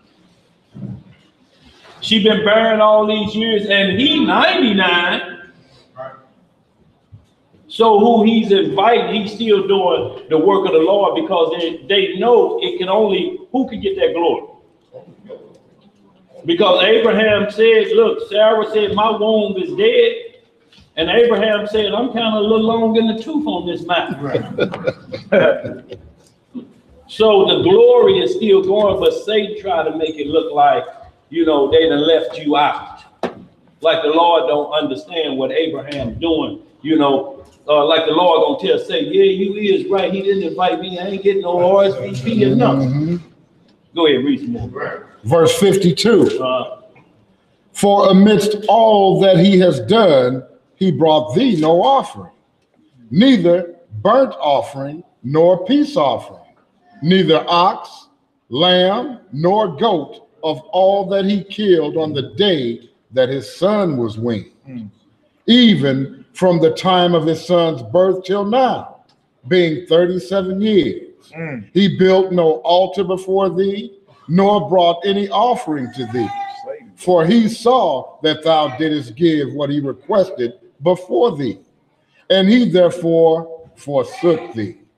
And the Most High said to Satan, hast thou thus considered my servant Abraham? For there is none like him upon earth, a perfect and an upright man before me, one that feareth Yah and avoideth evil. As I live, were I to say unto him, bring up Isaac thy son before me, he would not withhold him from me. Much more if I told him to bring up a burnt offering before me from his flock of herds. You hold right there, but that just wanted to show that the Lord already, he heard Isaac and took him up on his vow. Satan heard it too, so y'all, we have to be careful about what you let come out of your mouth, for Satan listen. You heard him, Lord, I heard him. I know you heard him say, what do you do if you grant this to him? So you gonna try him or what? We'll see if he turned his back on you when the heat get hot, when the days get cloudy. Will he stand strong like he is now? So y'all, this is our adversary listening to your words and confessions. Y'all, that's why we got to be extra careful of what, like the script he read, don't be over-minded about things, or don't be high-minded, so to speak. That's right. About what you're doing. Yeah, I'm like this, I'm like that. Don't be high-minded, because the devil hurry up and ask for a trial on you. This cat here, Lord, selling wolf tickets. You hear me? All I hear is hot air been coming out of him. And you get tried and you fail, it ain't the Lord's fault. Fail quick too. Still miserable. So y'all, that's all I want to say on that, man. Go ahead, bro. Nah, excellent point here, bro. Excellent point. Let's go to second Maccabees, the 7th chapter. Out to the clock. You got something? What happened if you fail that trial? What do you do with that? When you fail your trial, you still got breath in your body. Yeah. Then you keep striving. Right. Keep striving. 24/7 war, you dig? But look, when the You ain't Lord died though, so you about, still got a chance to have your business, but you don't want to make no vows to the Most High. right, You feel me? You say if it's the Most High's will, I'll fast for 3 days. right. Don't say, Lord, I vow to fast for 2 weeks. You feel me? 2 minutes go by and you ain't about that life. Yeah. But So look, that's why I tell you be circumspect on what's coming off your mouth. that's right. See, back then, everything that came off your mouth, you had to be willing to execute. Do that. Today, you're in a society where you just say whatever and then take it back. That's right. I didn't really mean to say that. You feel me? You misunderstood. Technically, you know, so you live in the time where your word ain't your bond. That's right. Say whatever and then take it back as if it didn't come out your mouth. You feel me? You should be circumspect. I know you're saying something, man. Right, yeah, you know, and like you said, just be circumspect and watch what come out of your mouth. But when the challenge is on, when the Lord tells Satan, who you talking about? That servant? Yeah. Oh, that servant's good. Yeah. His name in the book. You can't to be fail there that. permanently. Once the Lord know your heart, he knows what you're going to do. Just like he knew what David was going to do.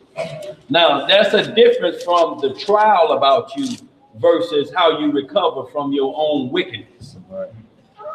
The Lord still knows what you will do if you're caught in wickedness. Will you be sorry because I got caught, or are you sorry because I broke the laws of the Heavenly Father? That's the side he's looking for. That side comes when you do something you ought not be doing and you immediately get back on track. That's what you talking about. But when Satan come and question about Job, and when he just questioned about Abraham, the Lord said, it's already fixed. I don't need no more sacrifices from Abraham. His heart is already there. I done made a covenant with him long before Isaac was thought about. We agreed on something in Genesis 15. I split the calf and walked through that. So way before that, he's good at that point. I made a covenant with him. So what you're talking about is child's play. You know, so that's how he would deal with Satan and let him know. Once I say they locked and loaded, they locked and loaded. Y'all, most of our trials will come in your sleep. So you would think about every day. What did you say when you was almost about to die in your sleep? Who'd you beg for? Did you holler? Right. Did you holler for mom? Holler for mom.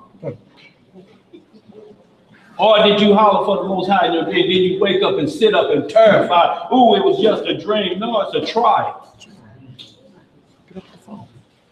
You always say them trials come for everything else you dreaming about. I dreamed about this and I got that job. I dreamed about this. Well, you dreamed about this. What is that telling you? You chickened out in your sleep, so you get to wake up and try it again. Because what if you die in your sleep like that? You think the conscious realm stopped because you sleep? No, it's actively working. We said we know which hour the Lord does come. If he come in your sleeping hours, he will visit you while you sleep, and you conscious. You know everything that's going on. If it wasn't so, how do you remember it the next morning? The way you don't remember a lot of things is if it's tragic in there. Tragic. And you're trying to remember it, but it's so tragic, you're trying to push it out of your mind like Pharaoh was, who couldn't remember it. To have something troubling you and you can't even remember what it is, and then you tell your magician, all of y'all dead men walking, unless y'all can tell me what I dreamed and the interpretation. They say, what did you dream? He said, I don't know. They're like, how are we supposed to know? He said, that's what y'all get paid for. Now come 4 o'clock. Right. If ain't no answer. It's a wrap. I hope y'all got y'all insurance policies together. So y'all, this is what we're talking about in that supernatural level, when that mind is always clicking 24/7, even when you sleep. You don't get to take off while you sleeping from serving the Lord. That's when your soul is getting nourished. So you be able to walk in the flesh correct. Go ahead, bro. That's all I had. That's it for that? Yeah. We all good? We got 2nd Mac chapter 7. You got it up on the board. We good? Yeah. This is about a strong sister in our history right here. 2nd Maccabees chapter 7. Let's start at verse 1. Let's get some understanding on this. If y'all don't got the apocryphas up on the board, Second half. it's on you, Daniel Solomon. Second Maccabees, Yeah, chapter 7, start at verse 1. Verse 1. Yes, sir. Second Maccabees, chapter 7, verse 1. It came to pass also that 7 brethren with their mother were taken and compelled by the king against the law to taste swine's flesh, and were tormented with scourges and whips. Yeah, so his mother, she got 7 sons. The Greek tyrant that was over them was forcing them to eat swine flesh, which is an abomination for a Hebrew. You can't eat swine's flesh. It's against the law of our God to eat swine's flesh. Right? Let's read, Hebrew. But one of them that spake first said thus, what wilt thou ask or learn of us? We are ready to die, rather than to transgress the laws of our fathers. Yeah, we're ready to die or give up our life if need be. To be sacrificed if need be. You understand? Then to go against the laws of our fathers. That's a powerful mindset to have. Because today, if the price is right, the price is right, you for sale. Come on, Hebrew. Then the king, being in a rage, commanded pans and caldrons to be made hot. Dang, cauldrons and pans. What we about to do here? I thought it's just eating. It's innocent. It's just meat, huh? It's all good. Why is he so hell bent at breaking their will? Why is he so hell bent to get you to go against your creator? Yeah, it's to kill our spirit. You understand? Can't have too many of y'all thinking righteously under a righteous spirit. We'll never conquer them. That's right. So the first things first, make them transgress the laws of their God. It said in the book of Judith, chapter 5, when the outside nations was rapping about us, old boy told the king, he said, look, if you want to conquer this people, get them to break the law of their God. But if they are in league with their God, it ain't nothing you can do. You'll be fighting against God. So step number 1, when you take down Israel, is to make them go against the covenant of their God. Yes, sir. You feel me? Because their God can't dwell with them if they're doing everything against what he's saying. And look, that nations know that about us. Nations know that about us. All right, come on, Hebrew. Which forthwith being heated, he commanded to cut out the tongue of him that spake first, and to cut off the utmost parts of his body. The rest of his brethren and his mother looking on. Yeah, learn how to break you. You know, they go into all the torture tactics today, Guantanamo Bay or whatever. They originate back then. Like, see if we can break the wheel. I hear you talking now that you're down with the Most High. Or what if we heat that cauldron up over there? Who was that spake first? Cut his tongue out. Then cut him limb from limb in front of everybody. You feel me? It's psychological. It's to disturb your psyche. They done studied you already. If we put death on the table, fear come in, everybody get to reacting totally different. You feel me? So can this break what you know to be right? That's the thing. Or would you be willing to say, you know what? I'll lay my life down before I violate my God. Could you do that? You feel me? And they got cauldrons tall as that door right there heating up. That whole line over there going in their necks. And you smelling it, you seeing it. Come on, Hebrew, let's get it. Now when he was thus maimed in all his members, he commanded him, being yet alive, to be brought to the fire, and to be fried in the pan. And as the vapor of the pan was for a good space dispersed, they exhorted one another with the mother to die manfully. To die who? Manfully, saying thus. So just because you come in with your skirt tactics, it still ain't broke the spirit of the mother and the rest of her sons. You feel me? And they just watched their sibling, and the mother just watched her son get tortured, cooked in a cauldron, extremities cut off, cut his tongue out. But they were willing to exchange, like, lay their life down to sacrifice, to give up life. Like, if that's on the table for you to go against the Most High God, then when is it your mindset gonna be like, look, later, fair, I'll die before I do that? Or are you gonna sit there and say, oh, that look like that hurt. Oh, that look hot. Oh. But then it even say on here, And the vapor of the pan was for a good space dispersed. You could smell him cooking all around. the house. Yeah, and the smoke was all over. Right. You talking about charred mammal's flesh? Looking at your son. You talking about charred it's fine. Yeah. Cooking Hebrew. Yeah. But would you be fully resolved in your mind to say, look, no deal. I don't care what it is y'all got on the table. Right. You talking about the reinvented or the rebirth Roman Empire. You see what the Romans did to the Messiah? Yeah. You feel me? You talking about that times 100 now. Right. You know the torture tactics they got now? Oh, you gotta be fully resolved no matter what they got going on. You understand? Remember, your life is dedicated to the Most High God, so it don't matter what he got going on. Right? That ain't nothing you finna get you. Look, they gonna lay you down anyway for this. Right. You at that point where they heat cauldrons of it. You think you're gonna be able to be diplomatic about this? Right. Let's talk. Hold on. Let's talk our way about this. No, that ain't about to work. Right. It's simply there to test your faith. Let's see if you really believe what he claimed he believed. Turn that heat up. We finna see real quick who really down with that God you talking about and who ain't. Right? Go ahead, Mama. That's gonna be the same as Revelation 20. Same exact thing. AZ got something. AZ, go ahead. Also, it's basically when you're saying don't take no thought of what you're gonna say, because at that time Satan needs something to say. He was like, I give, I don't want to. Yeah. But that's where the spirit comes in, where the spirit comes over the flesh. That's why all head out the window, all focused on what the commandment was, back to the face. Yeah. You know, because the flesh don't be scared anyway. Naturally, the flesh don't want to, but that's where the spirit, how deep your spirit is with the Most High, will pacify their pain.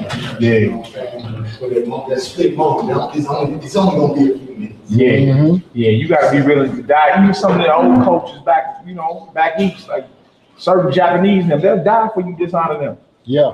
You feel me? Like, boy, he's like, look, you already know what you gotta do. Right. They're like, look, I'll die before you come over here and dishonor what it is. You feel me? Our mindset like, ooh, that look like that hurt. You feel me? But that whole person there, because if he control your mind, he controls you. Right. That's it. You feel me? If he control your mind, it's a whole nother driver. You understand? So then you control. They create the fear factor in there. Bang. Dang, that's crazy. Asher said, would you be willing to, you understand? No deal. What you got going on?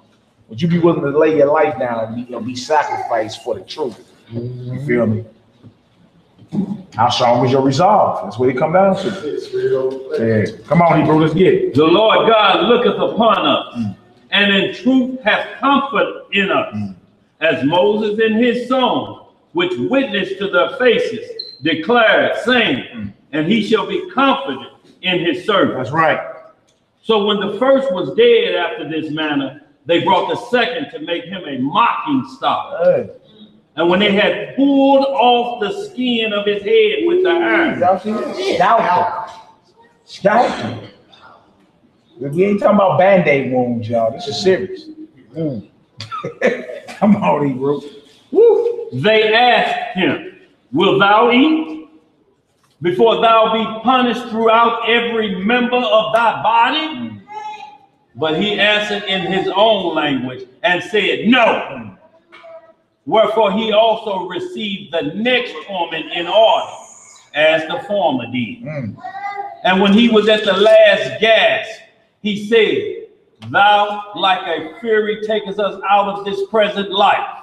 But the King of the world shall raise us up. Shall do what? Shall raise us up, who have died for his law unto everlasting life. See, so he was willing to give up his present life, to give up something for something greater. It's like these brothers knew about the resurrection. That's right. They said I'm on a reincarnation right there. He was like, look, the God of this life shall what? Read that again, my brother. Verse 9. Yes, sir. And when he was at the last gasp, he said, thou like a fury takest us out of this present life. But the King of this world shall raise us up, who have died for his law unto everlasting life. You know about being resurrected, raised up. This historically is before the Messiah was even born. See, so resurrection is actually an Old Testament thing. They knew about the resurrection. Like if I die for a right cause, for the laws of the Most High, I'll be raised up by him. Right? So he's like, look, I'll lay this present life down. It's nothing. Because I'm guaranteed on the back end the payout. You got something, my sister? You said, as it said in the Old Testament? Hey, this Old Testament right here. In the New Testament, when Abraham's on the cross, and he went down in the hell, was that the resurrection for them? No, the resurrection was 3 days, 3 nights after.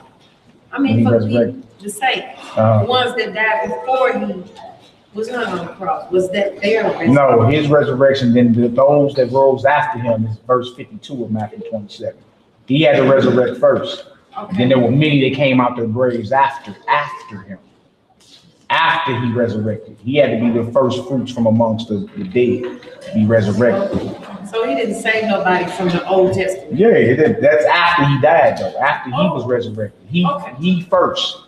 You understand? And then everybody else in the proper order. Okay. He had to be the first resurrected, though, to be given immortal life or eternal life. The first fruits of the resurrection. Then you have the rest of the harvest, which would be everybody else, including us, if we find faith.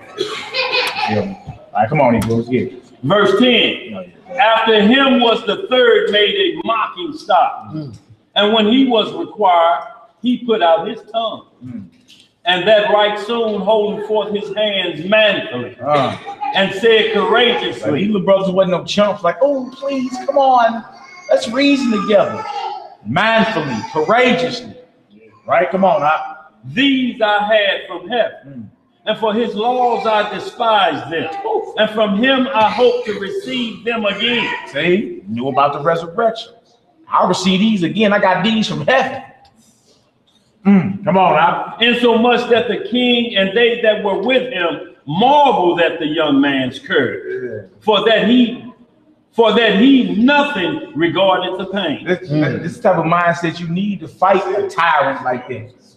Like you can't fight that spirit being, oh, you gotta be like, look, heathen, whatever. Just like David did with Goliath. He didn't say, come on, Goliath, let's talk about this. He called him an uncircumcised heathen, a Philistine, and said, you don't know today is a God in Israel, and I'm cutting your head off with your sword. You gotta be bold in the Most High God. You gotta know that you're doing the right thing. You see what I'm saying? These brothers knew they was doing the right thing, even though they had to die for it. They understood it. Because they had in their mind something greater than what they were used to seeing. They knew the payoff, they knew the promise. Right? Where would your mind be at when some of these things come around? Because they coming. You right on the brink of World War III. You feel me? You're on the brink of the dollar being dropped and mark of the beast and antichrist, and you on the brink of all that. Well, your very reality gonna change. It ain't gonna be the same. You feel me? And you gonna have to still be strong in spirit, not to waver. No matter what's going on, you're gonna have to be like that. All right, come on, Hebrew. Oh, you got something up? I was just saying, like the perfect example is like that movie Mandingo when the one that was rebelling, and they caught him and they stood him on the back of the wagon, and he was up there going off on him, and they put the noose around his throat, and he was like, yeah, whatever, and after y'all do that, I can still kiss my Yeah, he was going up on everybody. Yeah. Even though boy that sold him out. Yeah. He was like, you hung me. You did this. Yeah. But being bold, never on being bold in the Most High, because he's gonna promise everything that he said what it was gonna be. Right. He promised us everlasting life. He promised it to us. All right, come on now. Verse 13. Now when this man was dead also, they tormented and mangled the fourth in like manner. So when he was ready to die, he said thus, it is good, being put to death by me. No, it is bad. It is good. It is sad. It is good. Go ahead. Being put to death by me, to look for hope from Yah, to be raised up again by him. As for thee, thou shalt have no resurrection to life. No reincarnation of life. No resurrection to life. He's letting him know this while he's being tormented. Like, we good, we gonna make the cut. But you evil tyrant, you won't have no resurrection of life. See? Come on, Hebrew. Afterward, they brought the fifth also and mangled him. Oh, man. Then looked he unto the king and said, Thou hast power over men. Thou art corruptible. Thou doest what thou wilt. Yet think not that our nation is forsaken of Yah. Ain't that Alistair Crowley little law? Yes, sir. Do what you will. Right there. Come on, Hebrew. But abide a while, and behold this great power, how he would torment thee and thy seed. Like, look, the Most High is all about that get back. Y'all know that. Eye for an eye, tooth for a tooth. About that. So, like, as you torment now, you and your seed gonna be tormented. But it's unjust punishment that you give to God's chosen. Right? They knew it. It wasn't like they was trying to escape. You know what I'm saying? Just be like, look, man, we gotta die, and so be it. You feel me? But we are not going against the creator of heaven and earth. No. You feel me? The brothers that was thrown in the fiery furnace, Shadrach, Meshach, a bad Negro, right? They was like, man, I don't care if we burn up. We not bowing to you. It's not gonna happen. No deal. Right? That's the type of dedication. You feel me? Brothers willing to lay their life down and sacrifice. Esther, the queen, she told Mordecai, like, look, if I go in there, I'm dead. I can't come before him. He don't call me. He like, look, get to it. Don't think you finna be up in here living the high life. Right. While your people getting, she's like, hey, I'm gonna fast and I'm gonna go right on up in there. Willing to put your neck on the line of sacrifice. Give up something for the greater cause. You feel me? You say that's taboo. How many of y'all in here play chess? I done played chess before. That game is full of sacrifice. You got to sacrifice for the greater good of the kingdom. You feel me? There's all type of stuff you do. I work 3 jobs just so you can go to school. So you were sacrificing time and energy. That's right. Feel me? So your babies can go to school. You feel me? You always giving up something for something greater. That's where the whole concept of investing comes from. You invest a little something so you can start your own little business or whatever because you got visions of it being successful and you can reap the rewards down the line. You do the same thing. You got to give up something. You feel me? To receive something great. And that's just how this thing works. All right? Just how it works. It may be an inconvenience for you. I got to go through this again. Yeah, you don't like being inconvenienced, but you deal with it when it benefits you cornerly. And you don't like getting up early in the morning, but you know you got to pay that rent. And you get on up. You go do stuff all the time. You do stuff all the time. You don't like to do for what? For something bigger and better down the line. You figure your sacrifice and your dedication will pay off. That's why you doing it, baby. I have like 2 jobs. I picked up a side job, all just so you can go to school. Hey, you sacrifice, not here. You feel me? When are we gonna have that for our God, though? Go ahead, brother. They verbally committed, and once you committed, you keep it. I don't know why they get upset, but that's just the way it's like. You know how it is. We never satisfied. God, I need a job. Bless me with a job. You ain't made it off probation. You feel me? You complaining. Dang, I gotta go back to work.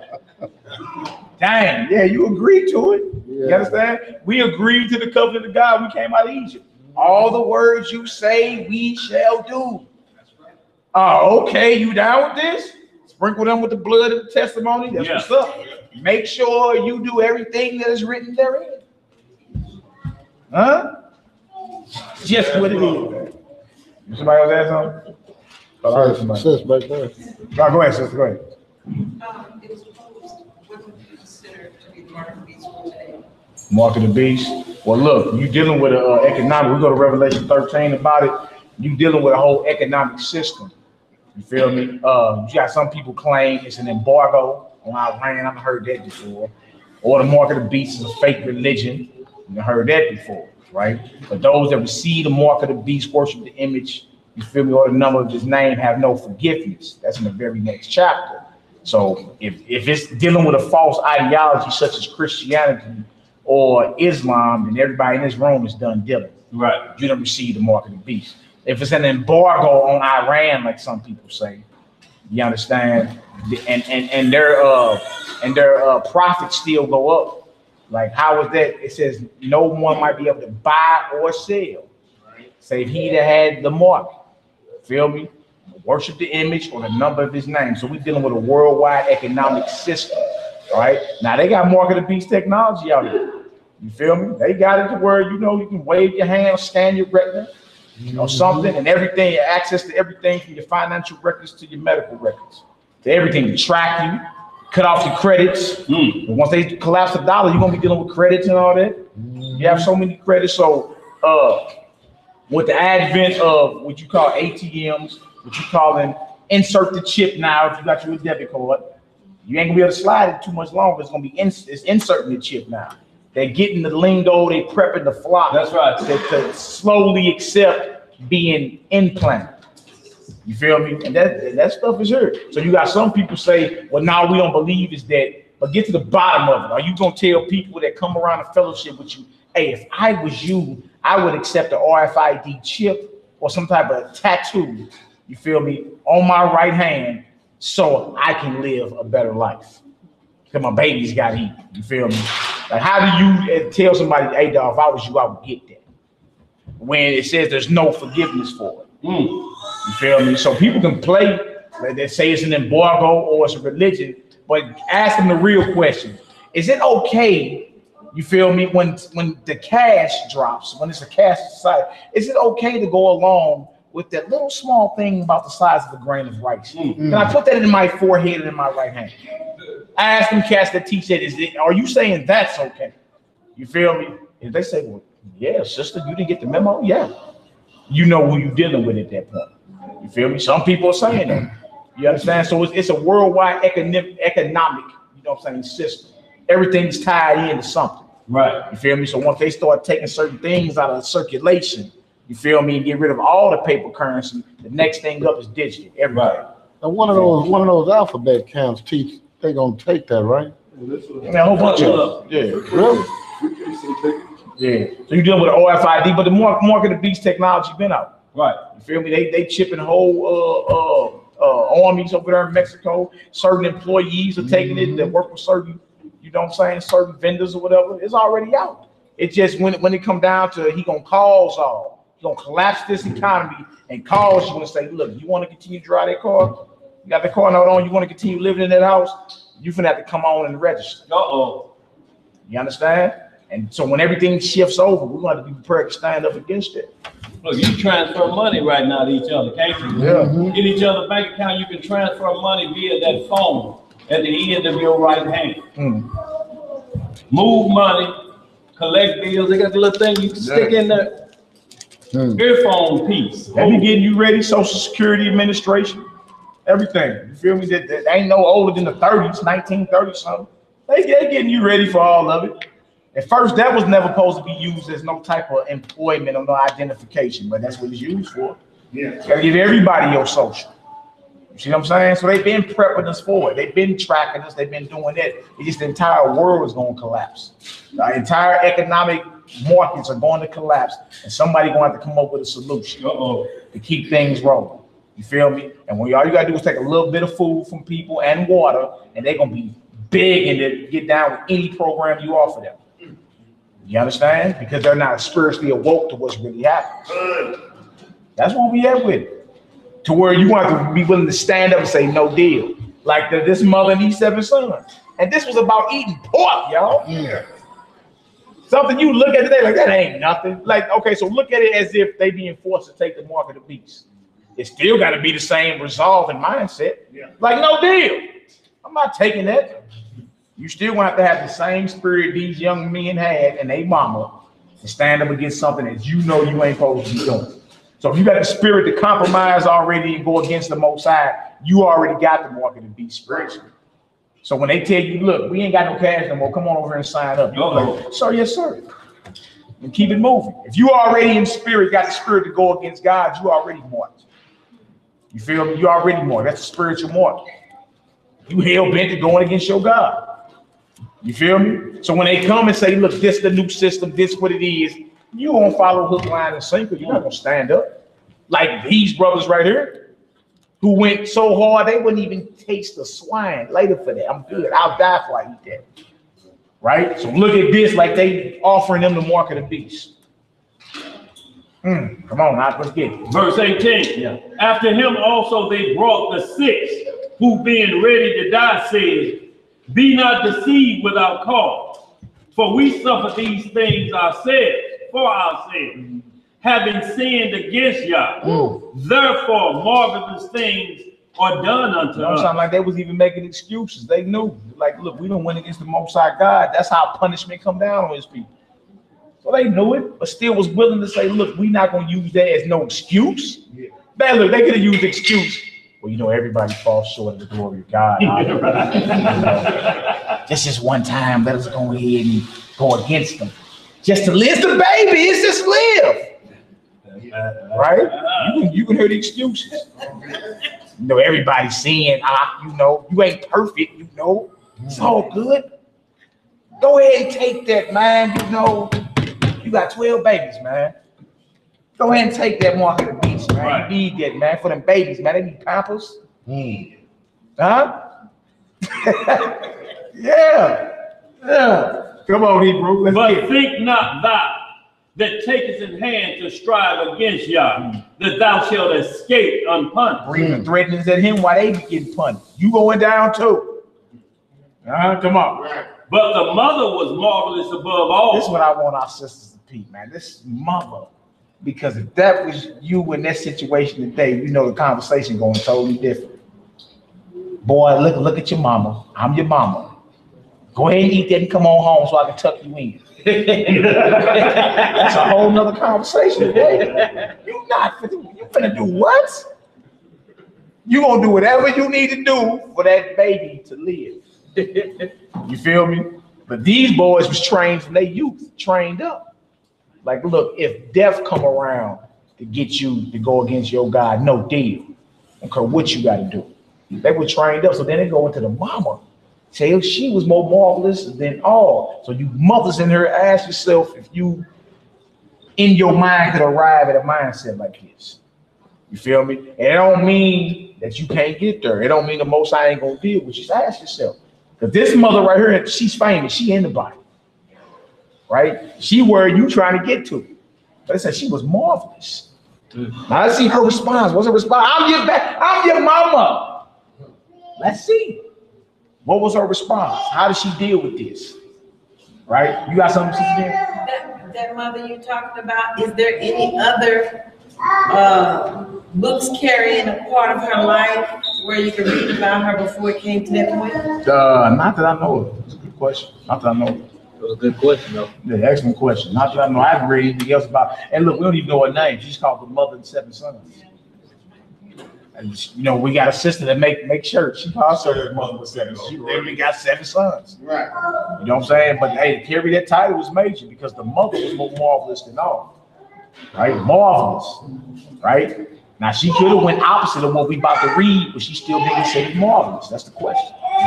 If she went against everything she knew what she was supposed to do, for the sake of her own emotion, would she have been marvelous in the eyes of God? Let's read. But the mother was marvelous above all and worthy of honorable memory. What kind of memory? Honorable memory. Not a dishonorable discharge. Huh? Not dishonorable. Honorable memory. Yeah. What this mama do? Let's read. For when she saw her 7 sons slain within the space of one day, she bare with a good courage. What kind of courage? With a good courage. Well, no, you know what you think today. Why? There wasn't none of that. So she bore that with a good courage. Because in her mind, she know the end game. That's how you get confident in the scriptures. What you see in presently might rattle you up. You might be like, dang, it don't look good. You feel me?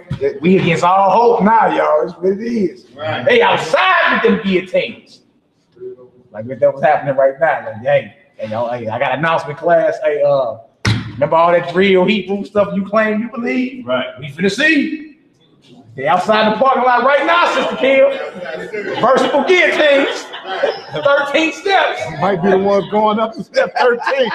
I don't know. You still there, Mama D? What's up?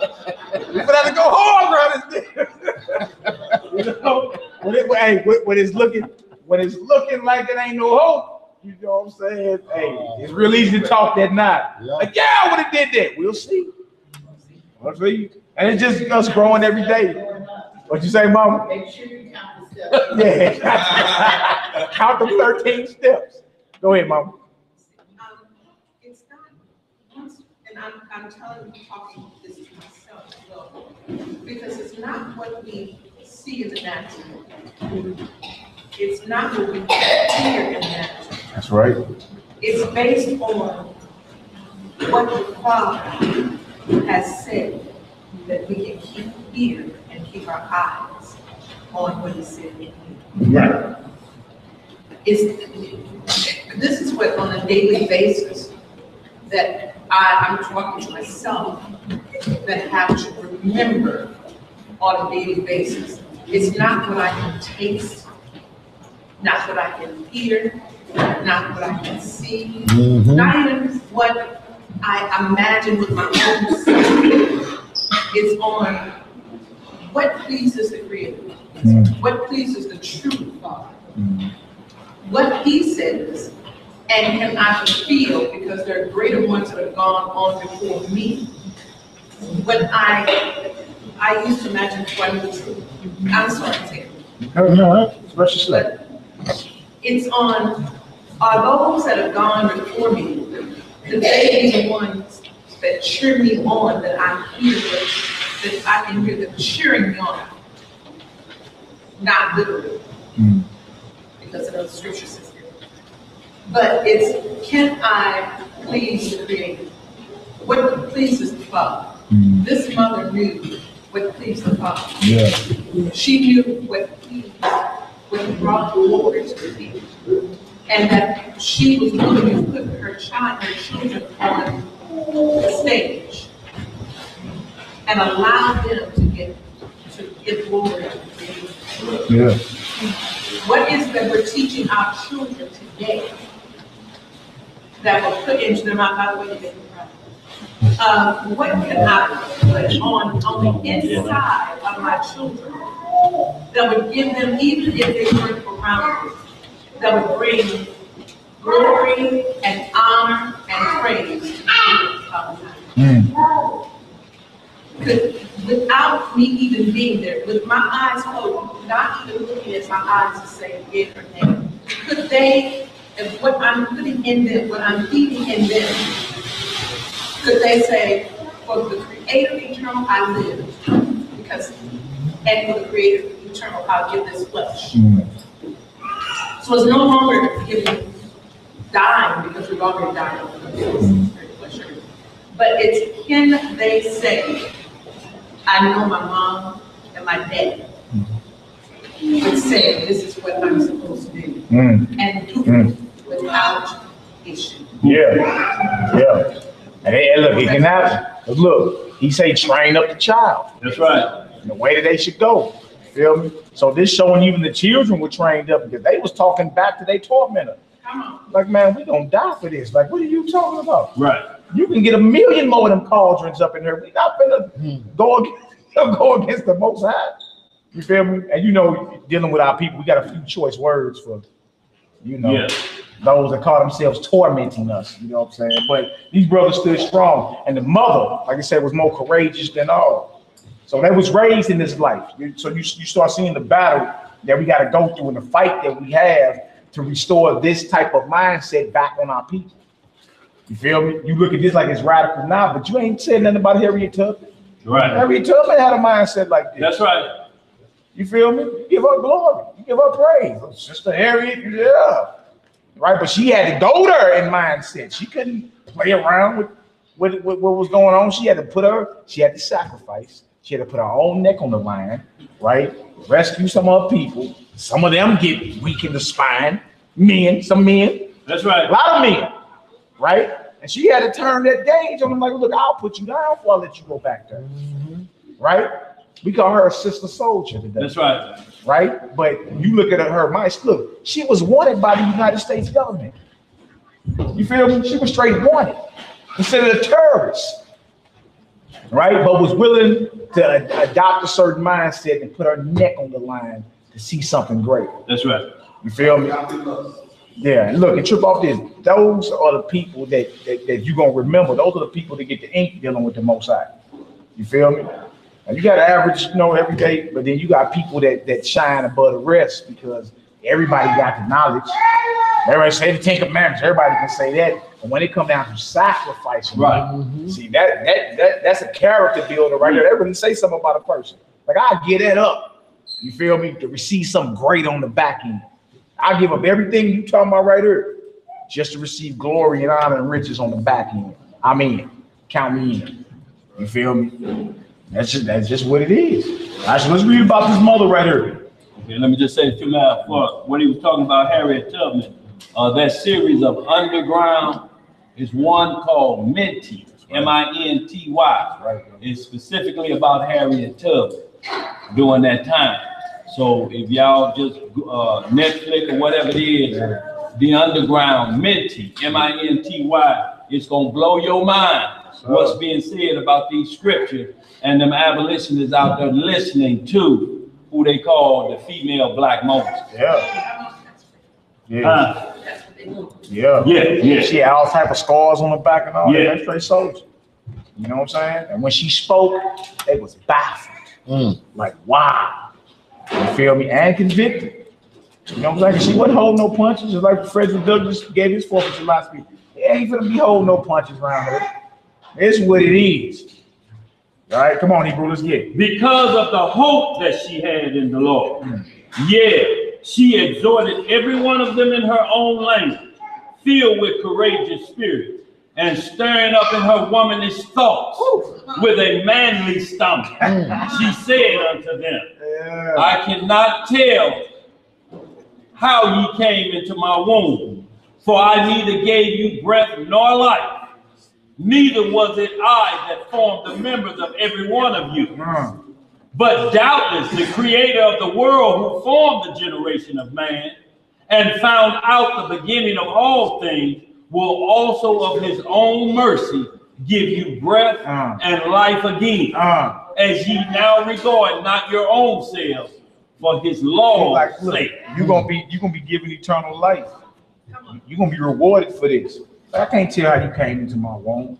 You feel me? Or, of course, not saying she don't know how the seed was planted, but understanding, like, how does everything grow within the womb of a woman? You feel me? 5 fingers on each hand, 5 toes, a nervous system, a brain, a heartbeat, ribs. Like, all this is formed. This is a miracle happening. She's like, look, I don't know how all this happened. I didn't give you breath. That was the Most High God. Right? And you will be rewarded, you understand, for not even regarding your own selves for the sake of what he commanded. That's right. You'll be rewarded for that. Right? We should find comfort in this. Right? What other God or what other book you gonna go into that's gonna give you comfort in dealing with a new world order or a tyrannical beast such as what we fight against? Where else you gonna read to give you some comfort? You read about the gods of Egypt doing any type of comfort for all their people? No, you ain't got it. Buddha and Krishna and all, you ain't got no other God on record get down for theirs. That's right. But this God right here. All right, come on now. Now Antiochus, thank you, brother, thinking himself despised and suspecting it to be a reproachful speech, while the youngest was yet alive, did not only exhort him by words, but also assured him with oaths that he would make him both a rich and happy man if he would turn from the laws of his father, and that also he would take for him his friend and trust him with the affairs. I'll make you a rich man. You the youngest boy, like you got some sense on you. Make you a rich man, wild, rich beyond your wildest dreams. You be my friend, right? But turn away from the laws. That's the key, right? Ask yourself, can you be purchased? Can you be bought into turning away from your God? If the price was right.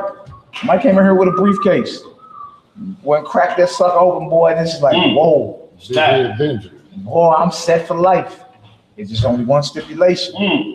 You got to turn against your God. You feel me? It'll blow your mind how many so-called self-righteous men and women take the deal. It'll blow your mind. People you think so strong, they put man take this deal. What you mean? Boy, I got lint in my pocket. Huh? And straight take that. You feel me? Because they don't have fear and respect for the Most High, nor do they believe in the promises and the rewards that's coming? That's right. You feel me? Once you weigh the two, it's like it's no comparison. What are you talking about? And on top of that, y'all slaves. This is not living. You know it ain't living. You feel me? You ain't no but a check or two away from being homeless. That's right. If certain things don't go and don't let you work for yourself, oh my God, man. Let certain things go wrong for the month. And you got you a contract out here. Boy, you be 90 days behind quicker than you can blink.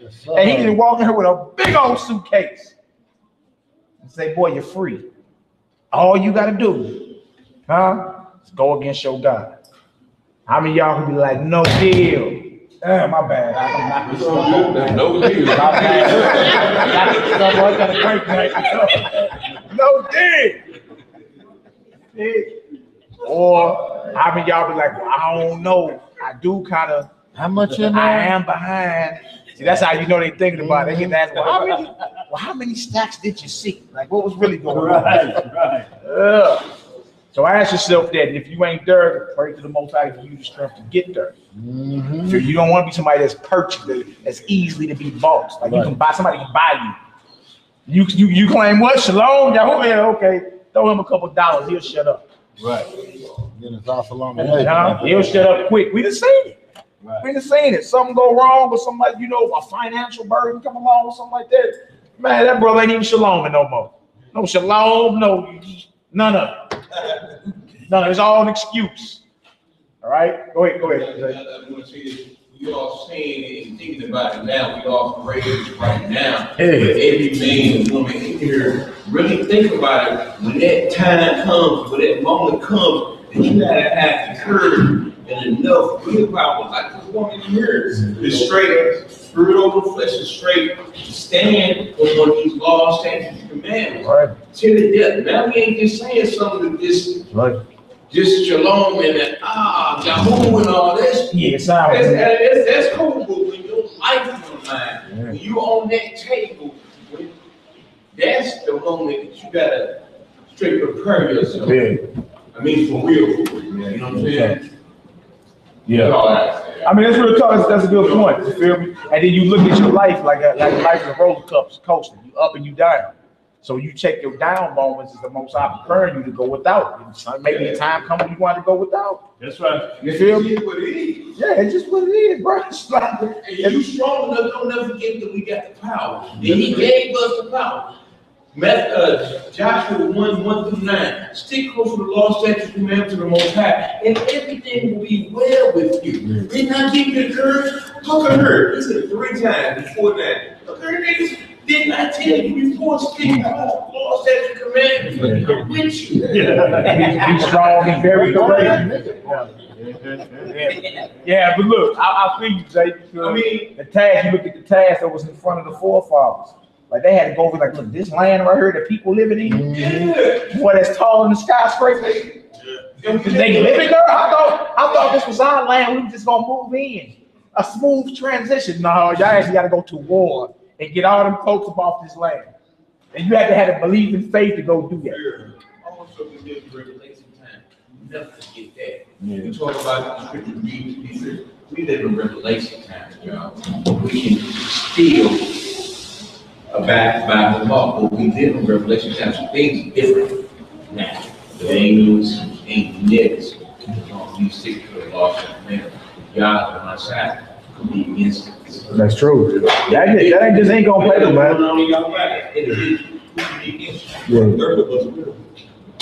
That ain't just gonna play it. It is what it is. Excellent point, bro. There's gonna fall away first.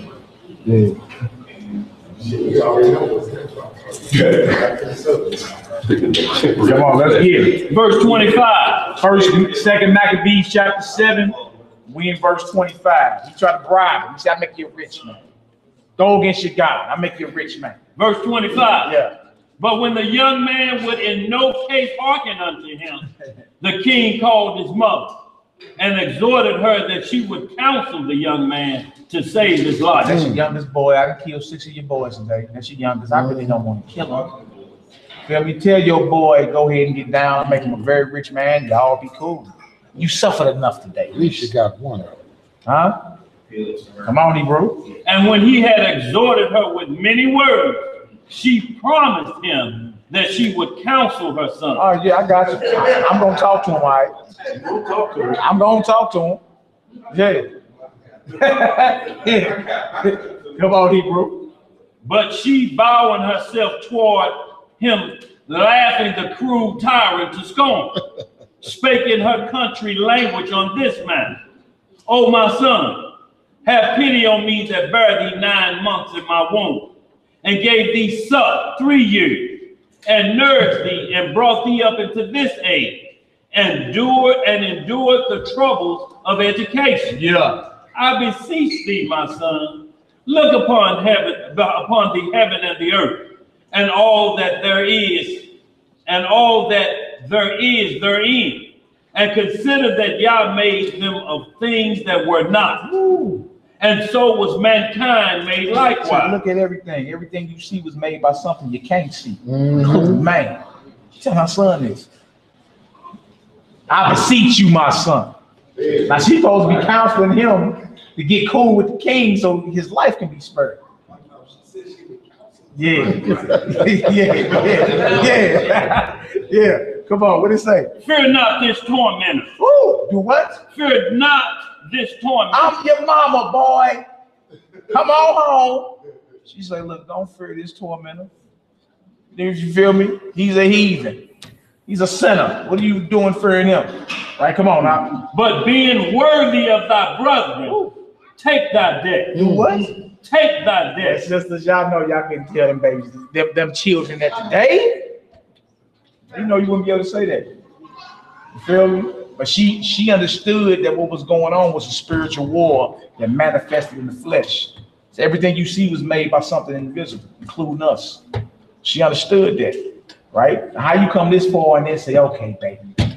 You feel me? That's someone that believes that life stops when you hit the grave. You feel me? But if you believe something higher than that, you feel me? You know, okay, well, that's when life just starts. Yes, sir. You feel me? We got greater things to get on to. So she told him as a woman, they said earlier, she had a manly stomach. Her woman-like emotions, but with a manly stomach. She encouraged her children. Like, hey, stand up, y'all. Go hard, boy. Oh, we. Today, could you have said this? Come on, Hebrew. Take thy death, that I may receive thee again in mercy with thy brothers. See, she understood resurrection. If you take this honorable, this ain't dishonorable. If you take this honorable death, the Most High God has promised I'll receive you again with the rest of your brothers. And what? Mercy. Come on now. While she was yet speaking these words, the young man said, whom wait ye for? He's like, what? Who you wait? Talking to the king. Who you waiting for? Go ahead. I will not obey the king's commandment, but I will obey the commandment of the law that was given unto our fathers by Moses. That's right. You feel me? Come on.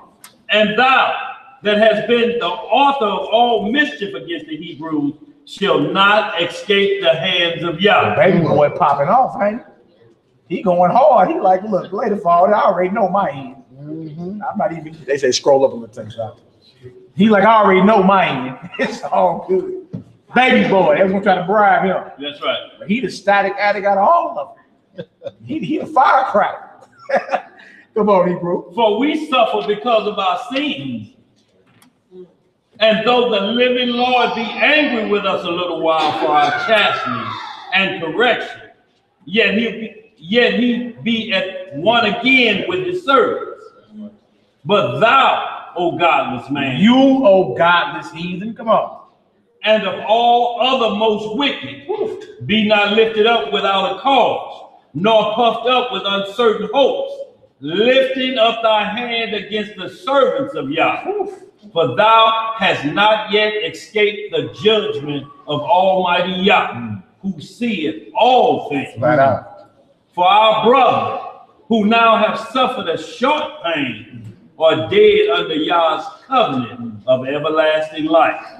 But thou, through the judgment of Yah, shall receive just punishment for thy pride. But I, as my brother, offer up my body and life for the laws of our fathers, beseeching Yah that he would speedily be merciful unto our nation, and that thou by torments and plagues mayest confess that he alone is Yah, and that in me and my brethren the wrath of the Almighty, which is justly brought upon all our nation, may cease. Then the king, being enraged, handled him worse than all the rest, and took it grievously that he was mocked. So this man died undefiled, and put his whole trust in the Lord. Last of all, after the sons of the mother, we're going to read again. Last of all, after the sons, the mother died. Let this be enough now to have spoken concerning the idolatrous feast and the extreme torture. Yeah, see all that? That's serious there. Yeah. Right? But understood a greater cause is something higher than themselves. Right? So when we read when Messiah say you can't love father, mother, or even your own self more than you love the Most High God, they all knew that. They all knew that it's a proper order to all these things. They understood, like, look, if we turn back now, we're going to lose everything that I raised y'all to believe. That's right. We'll lose everything. Sell out for what? Why? Because death is on the table. You understand?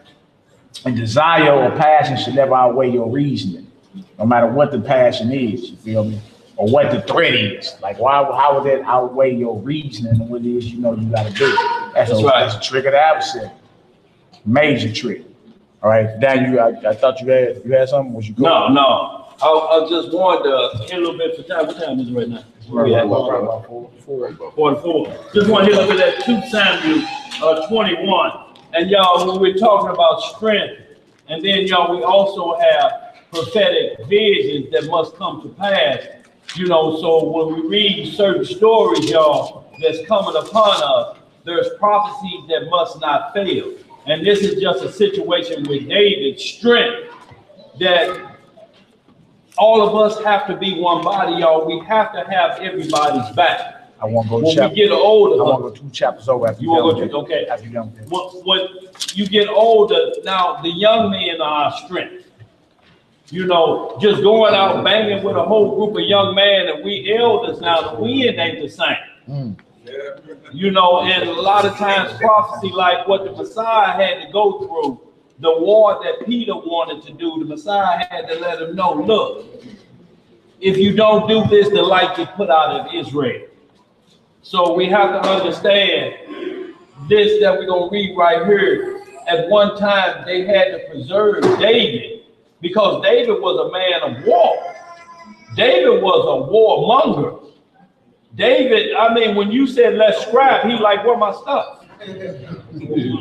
You didn't have to worry about David, but David had to always remember, if his light goes off, the prophecy failed. So y'all, we still keep this thing in perspective because of prophecy, because the Messiah had to come. But in like manner, David was in no way, shape, or form ready to yield to the Philistines. He was ready to fight with his last breath, but he had to still be reminded of the promise that was to come. David has got to come through you.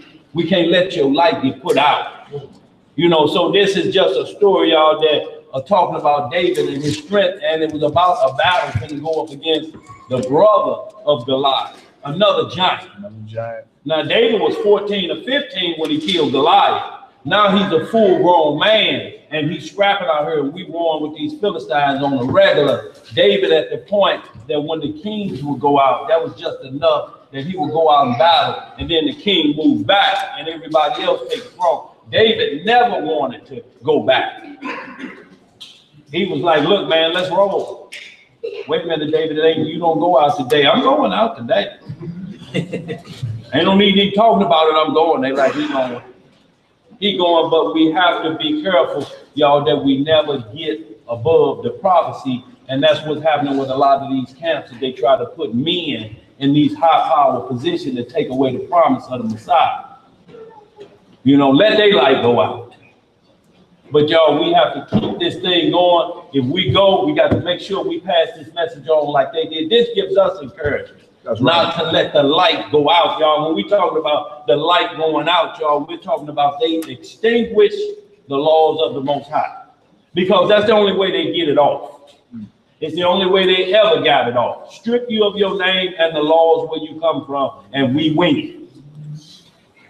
It's as simple as that, y'all. That's why all of this Bible tampering you may hear, take them to Exodus 20 and just ask them, is any of that tampered with? It'll stop everything in its tracks. Because if it's tampered, then all of the scriptures that say it's holy and it's pure goes out the window. So ain't no need us playing around. So the prophecy was already, so all of us have to understand that we can't leapfrog prophecy like Judas and Peter wanted to do. Certain things have to go down in a certain way, and we have to protect. Y'all, we have to be wise about these things. But when it comes down to the mark of the beast or different things like that, everybody's soul is on the line at that point. Everybody is on the line at that point. But this is after the promises. This is the promises. We in that time, y'all. Damn, we born for that. Yeah. Damn, we in the mark of the beast. It's our time. Bombing Syria, dang. And they showing you if a bomb hit this, how many people it'll kill. 280,000 inside of 24 to 48 hours. 280,000. That's half of St. Louis. Inside of two days. Gone. That's just one bomb. So y'all, we have to get prepared for what's coming on this earth, y'all. It ain't going away because we won't look at the news. But I just want to hit up with that 2 Samuel. Start about 21, start about verse 13.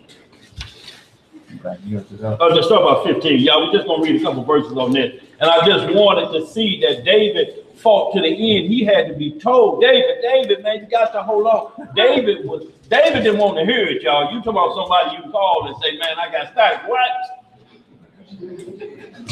With who? Yeah. I'm on my way. Yeah. Go ahead, read a little bit of that, if you will. On me? Yeah. 2 Samuel chapter 21, verse 15. What it say? Moreover, the Philistines had yet war again with Israel. And David went down, and his servants with him, and fought against the Philistines. And David waxed faint. What did David do? Waxed faint. See, this because David, y'all, was a warrior. Y'all have to understand that as you get older, you're not swinging that sword as swift as you used to because you're getting older. You know, sometimes we have to step back and let the younger men, they're the strength, but you become more wise in how you structuring these things. Obama and Trump went out there pushing them buttons on them missiles going to Syria and what he did to bring Osama down. At that point, you have to give wisdom, but you get the credit for it. But David didn't want to hear it. That's why the Messiah said, David's heart is like mine own. When it's about the Lord, David don't care what's at stake. That's right. But you have to also remember, he needed to remember prophecy in this one position. Because at this point, he can't give his life up at this point because now that voids prophecy. Because the seed of Jesse, it wouldn't have stopped anything. Messiah sure had another backup plan, but this one the naysayers would be talking about. Because that was the promise. Jesse is coming through this son of the 8 that you brought out. That's the one. He's the chosen one. So in like manner, the Messiah was just the opposite of that. He had to tell Peter and them, I got to die. Y'all got to let me do this. They were trying to stop it in like manner, but the difference is he was born to die. The Messiah was. That was his mission. He was born to be sacrificed. You think about that your whole life. When the day comes, I'm born to die. We are technically, but I'm part of a prophecy. This is how I'll be born, and this is my end. 33 years. How quick 33 years get here? I'm gone. Man, you were just buying liquor when you came into this walk. Yeah. You're 30 plus 3 years already, that quick. 36. That quick. So why I just was able to buy liquor? Listen, boy. They gonna call me, watch. Go ahead, bro. Read some more. And Ishbi-Bob Ishbi-Bonab, which was the sons of the giant, the weight of whose spirit weighed 300 shekels of brass in weight, he being girded with a new sword, thought to have slain David. But Abishai, the son of Zeruiah, scorned him, succored him, and smote the Philistine and killed him. So he saved David. David almost got killed in that battle. But he had a soldier named Abishai that killed the giant, spared his life. All right, go ahead, Abby. Then the men of David swore unto him, saying, Thou shalt go no more out with us to battle, that thou quench not the light of Israel. See, because they knew the first battle of the giant, and you can see he done lost a little bit off his fastball. That giant head would have been cut off immediately, but David fight, and he blocking with the shield, and this giant hitting on him, and he blocked me like, oh, he'd have been dead. David get just a little bit, he'd have lost a little bit off his curveball. But the men that was with him understood David's zealousness. David like, he gonna have to kill me out here today. I killed his brother, so he up next. But when you got this man 6'6", 9'6", 10 feet tall, swinging a sword down, and you're a little bit older. So now we understand the script of our young men or our strength. You can't put all your old men out there and your young men in the back. It don't work that way, y'all. The strength is in the youth, and that's why they're so scared of our youth. It's the only people on earth that they attack the youth at the age that they are. Starting at 12, and then they get you before manhood. Every one of our men who we call great in sports or whatever, 28 is the lit. That's your prime. They say that's a man's prime. That's when his testes are sucked, so to speak. Yeah. Ali at 28, Tyson 28. The same time Jordan at 28, when all his problems come about, is about that 28 year of age that they say a man is in his full strength at that time. And they try to lock you up at that age. And ain't no coincidence that these age numbers around that range, you keep getting locked up. The great ones, so to speak, that we look up to our war heroes. So just saying in like manner, we have to be extra careful that we don't go above and beyond. When your time comes to die, you gonna know it. Because they gonna tell you point blank, eat it or we're killing you. You don't have to guess about it. You ain't gonna have to wonder if this is it. They can be knocked home. Everybody in there dying today. Come on out. Are we coming in now? Hallelujah. That's what it is, and the door fly open. And they jump back like when they ask Messiah, you hear me? And everybody jump back. Yeah, that's him. So y'all, that's a bold statement, but y'all just wanted to hit that just for a little bit of understanding, y'all, so we don't get to the point that we mistake war and we try to exceed over what the Messiah's got planned already. Y'all, a lot of it he already got going.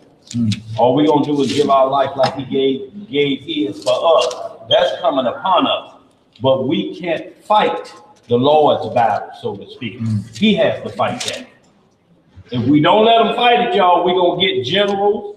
We're gonna get men that call themselves the Holy Spirit, and they're gonna make you forget about our King, our deliverer. And this let anybody know that if you're trying to say David was that, if it weren't for his men, we wouldn't have heard about the sons of David. All right, bro. They can egg him on out of there. But these men, that's how one body was working.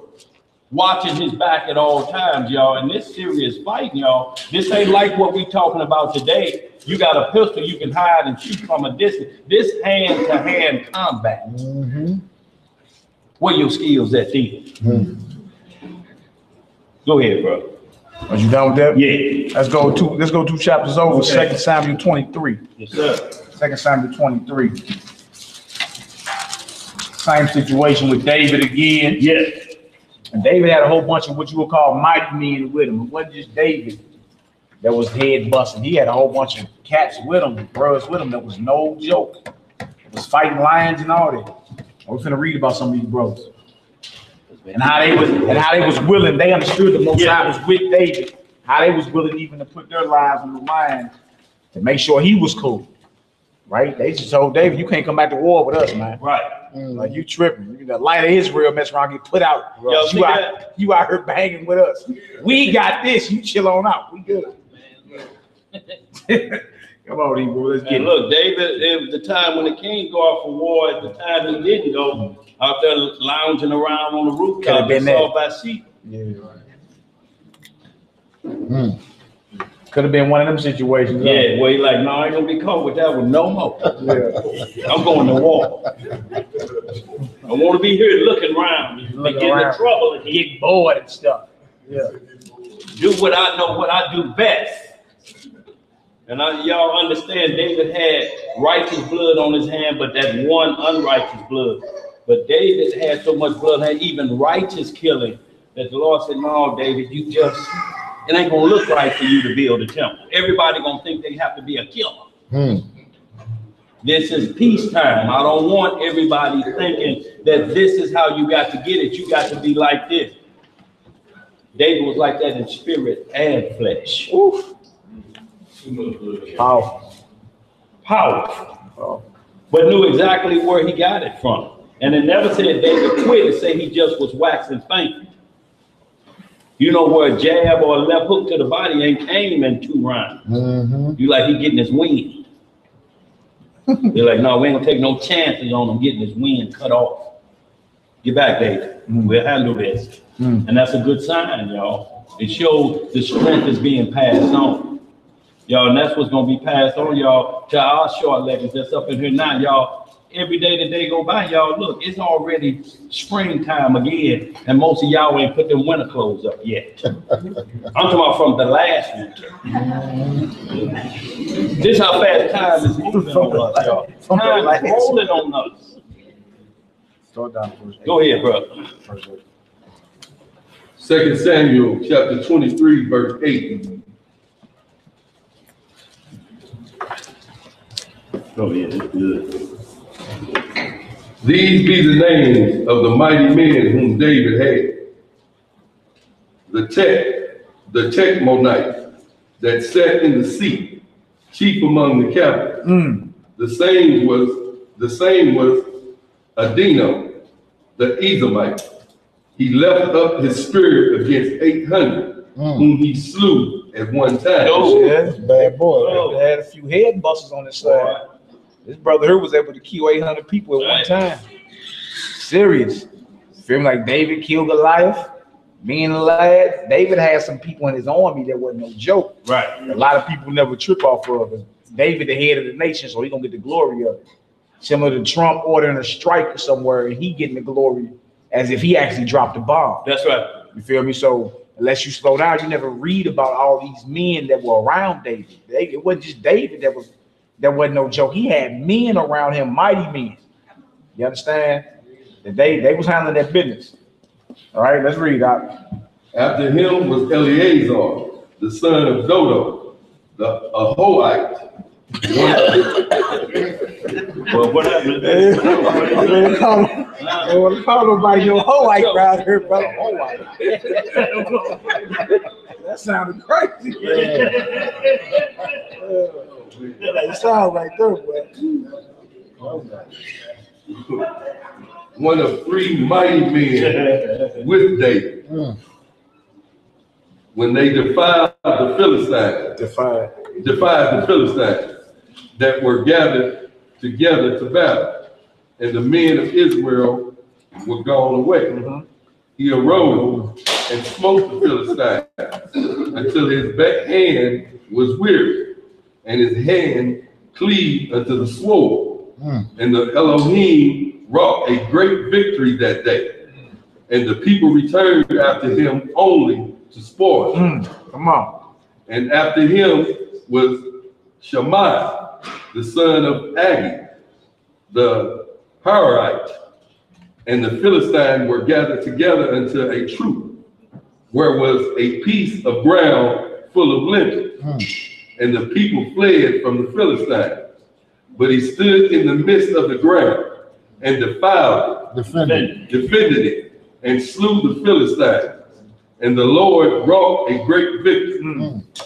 And 3 of the 30 chiefs went down and came to David in the harvest time unto a cave of Adullam. And the troop of the Philistines pitched in the valley of Rephaim. And David was then in an hold, and the garrison of the Philistine was then in Bethlehem. The Bethlehem is where David was born. That's right. They had war, but the Philistines actually got control over the city of David at this point. Well, was the house of bread, Bethlehem. Right? So he had war with he going to war with his boys and them, but at that present moment, they had control over Bethlehem. The Philistines did. That's where David was born in. Now watch this. What does it say, y'all? And David longed and said, "Oh, that one would give me drink of water of the well of Bethlehem, which is by the gate." So he remembered how the water tasted where he grew up at. That's right. You feel me? He got all these mighty men around him. He like, well, I long for some water. Some of that Bethlehem water. Now you got all these head busters with him, you understand? Now you know these brothers are loyal. They waiting to lay their life down for him. That's right. They know the Most High God that anointed them, you understand? So he like, look, I want some of that Bethlehem water. I wonder what that tastes like. That's probably their deal. Go ahead, Hebrew. And the 3 mighty men break through the host of the Philistines and drew water out of the well of Bethlehem that was by the gate, and took it and brought it to David. Nevertheless, he would not drink thereof, but poured it out unto the Most High. Dang, trip off that. These brothers gonna risk their life and put their neck on the line. They gonna get their king some water, right? And he tripping off how hard and how real it was for them. He brought the water back to him and he pours it out. Pour out a little liquor for him. Where y'all think that came from? All these things ain't nothing new. They steal everything from the script.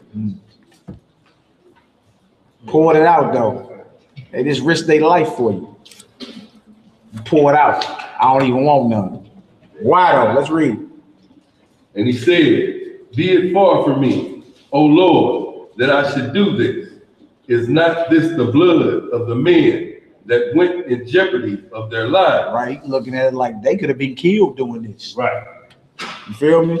They should have put their neck on the lines just to satisfy my thirst. They could have got killed and just bringing me some water. Right? Pours it out. Go ahead, Hebrew. Therefore he would not drink it.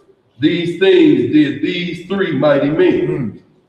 And Abishai, the brother of Joab, the son of Zeruiah, was chief among 3, and he lifted up his spirit against 300 and slew them, and had the name among 3. Cats ain't playing. One killing 800, he killing 3. Hey, there's another day at the office. Yeah. Like it's nothing. You know what I'm saying? Come on, Hebrew. Was he not most honorable of 3? Therefore he was their captain. Howbeit he obtained not unto the first 3. And Benaiah, the son of Jehoiada, the son of a valiant king of Valiant man of Kabzeel, who had done many acts and slew two lion-like men of Moab. He went down also and slew a lion in the midst of the pit in the time of snow. You see that? He banged with a lion and some snow. Jumped out in the pit. These who David had amongst them. Riding hard. That's right. Yeah. That was no joke. In snow, you fighting in snow, you got to get your footing together. Slide over. He went to war and killed a lion. That's right. In a pit down there by himself. This is who David had around him. Serious thing. Men that would even lay their life down if they had to for the sake of the king, God's anointed. You feel me? Now look, they going that hard for David who fell short. You feel me? You got the son of the living God now, Messiah. You feel me? Like if they going that hard for David, we need to be going beyond hard for the King of Kings. That's right. You feel me? Even though David was a man after the Most High's own heart, he still got felony crimes on his jacket. You know, let's not forget that. He was a great man in the scriptures, but he still fell short. And you got men that was willing to lay their life down for David. You feel me? Like David had a man killed and everything. You got men that's like, say the word and it's done. Mm-hmm. You see? So if you can be dedicated to someone like that, how much more dedicated? You dealing with the Messiah who never went against the Most High, ever. All right, come on, now let's finish it off. And he slew an Egyptian, a godly man. And the Egyptian had a spear in his hand. But he went down to him with a staff and plucked the spear out of the Egyptian's hand and slew him with his own spear. These things did Benaiah, the son of Jehoiada, and had the name among 3 mighty men. He was more honorable than the third, but he attained not to the first 3.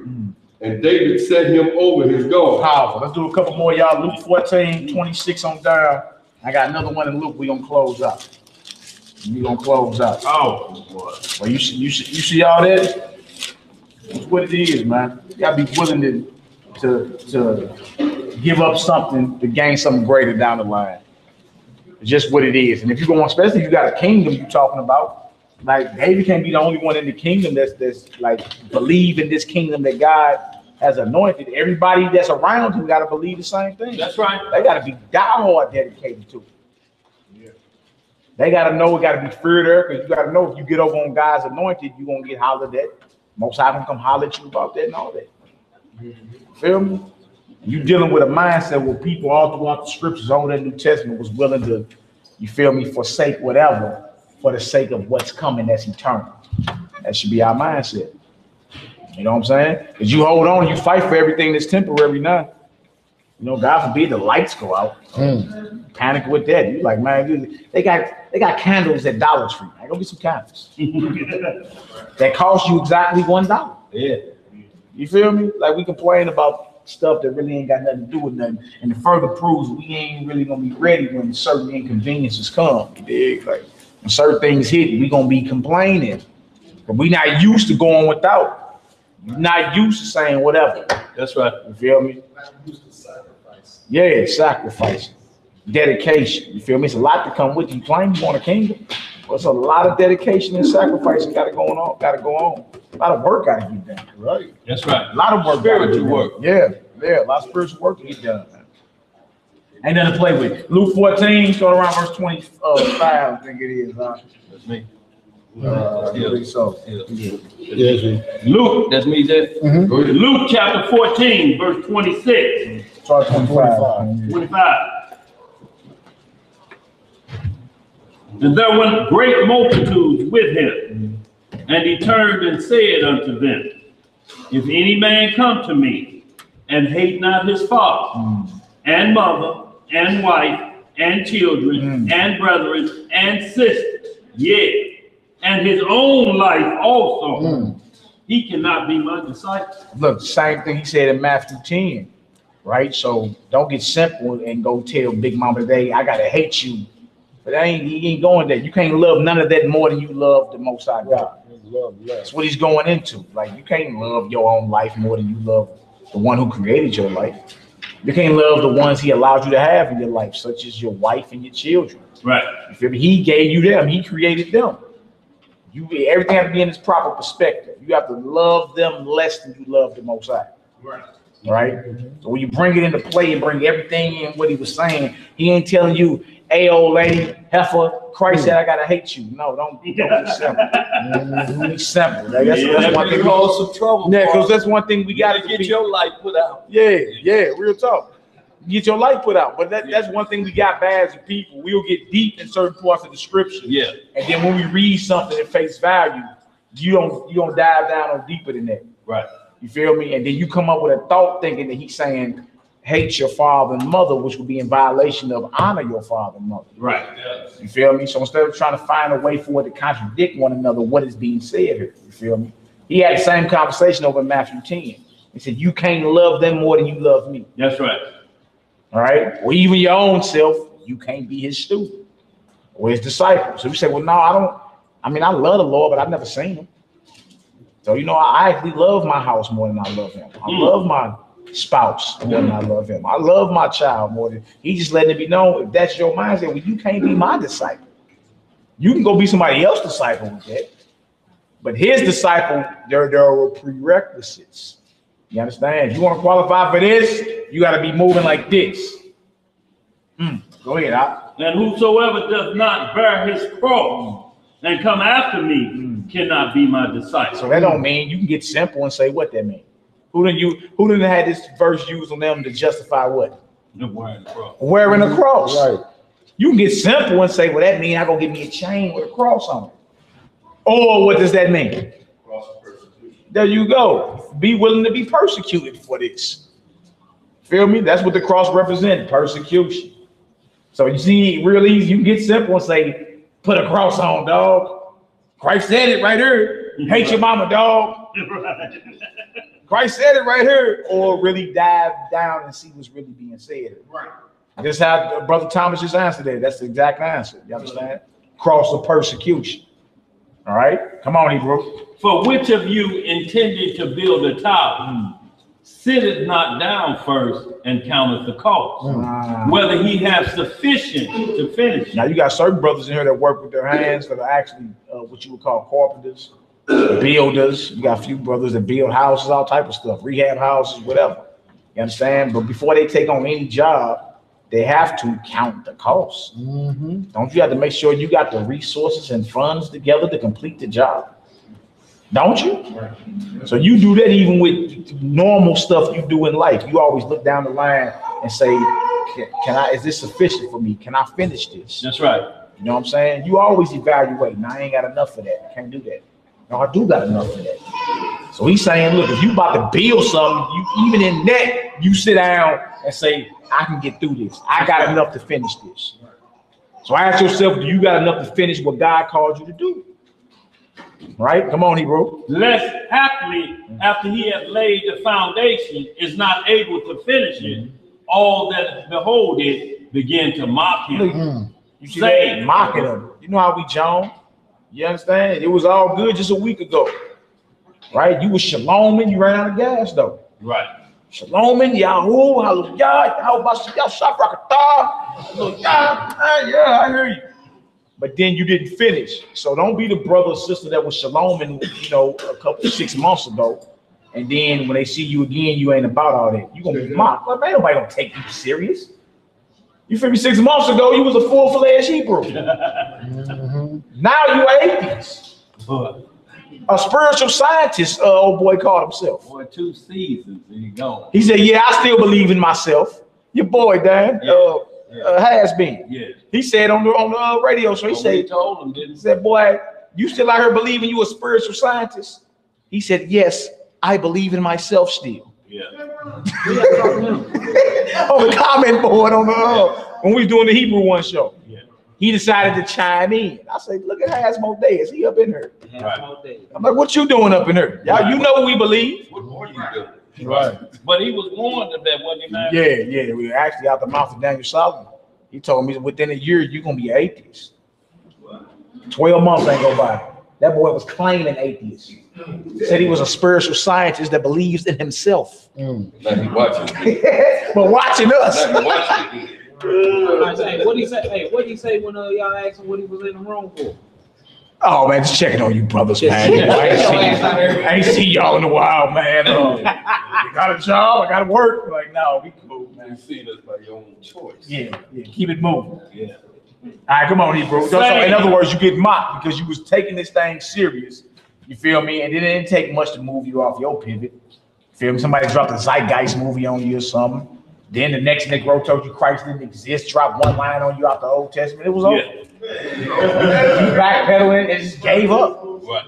You gave up. So who's gonna take you serious with the next line of reasoning you bring them? That's right. Like, brother, I heard we was the 5% nation of gods and earths.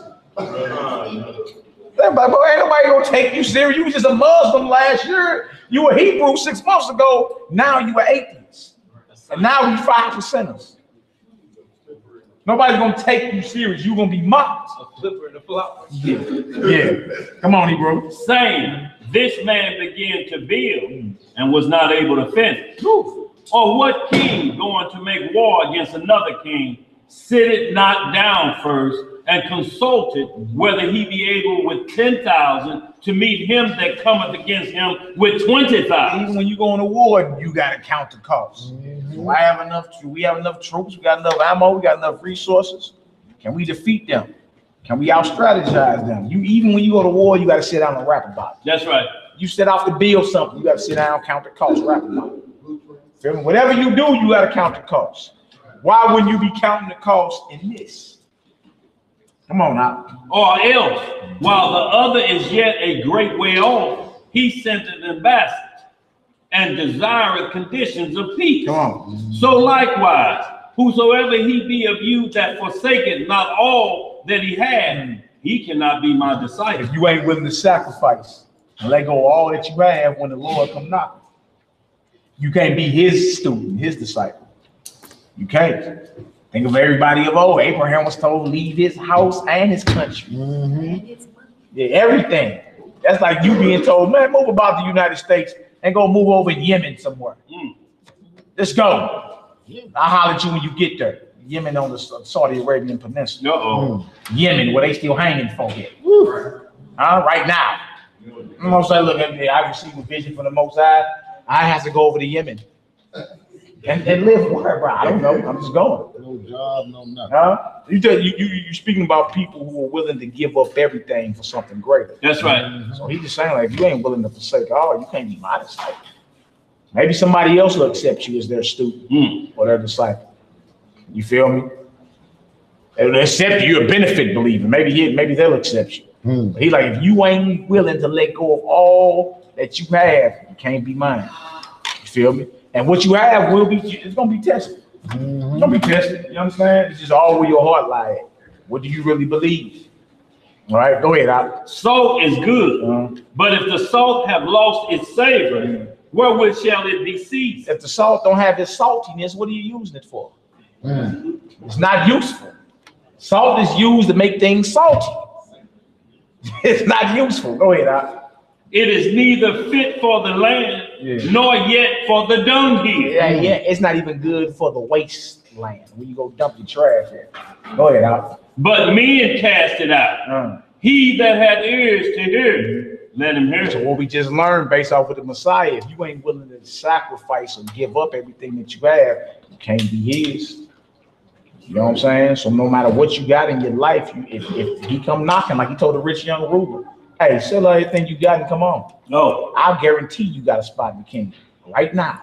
And he went away soft.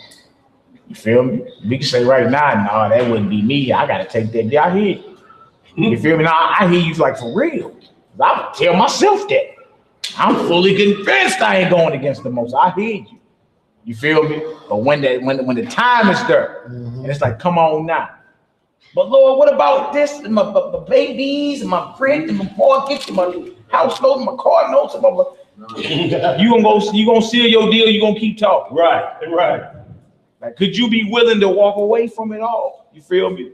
For something greater. He promised you the kingdom. So you can sell all that right now and have treasure in heaven and follow me. He guaranteed you was good.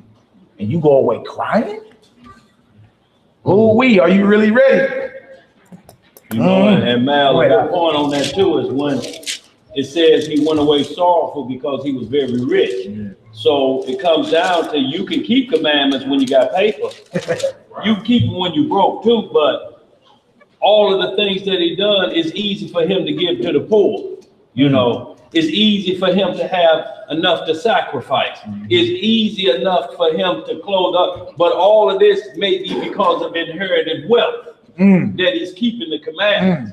Let's see if you can do it without that paper. Because you got to do it without paper because it goes from a poor man to a rich man. Death is the same for both. Paper can't buy you death.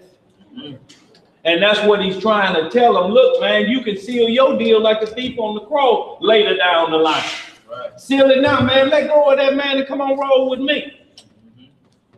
But He had great sorrow. His mind immediately went to the people, the common people suffering, trying to make a way, trying to give 2 pence in there, struggling to maintain the law.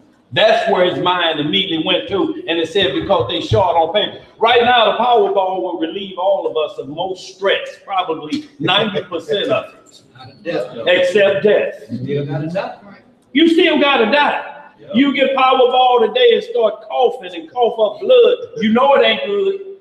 I don't care what you ate, it ain't gonna equal blood coughing up. Them hot peppers or that red pepper from the Chinese joint, that ain't doing it. That ain't the cause of it. You know about that red pepper, boy.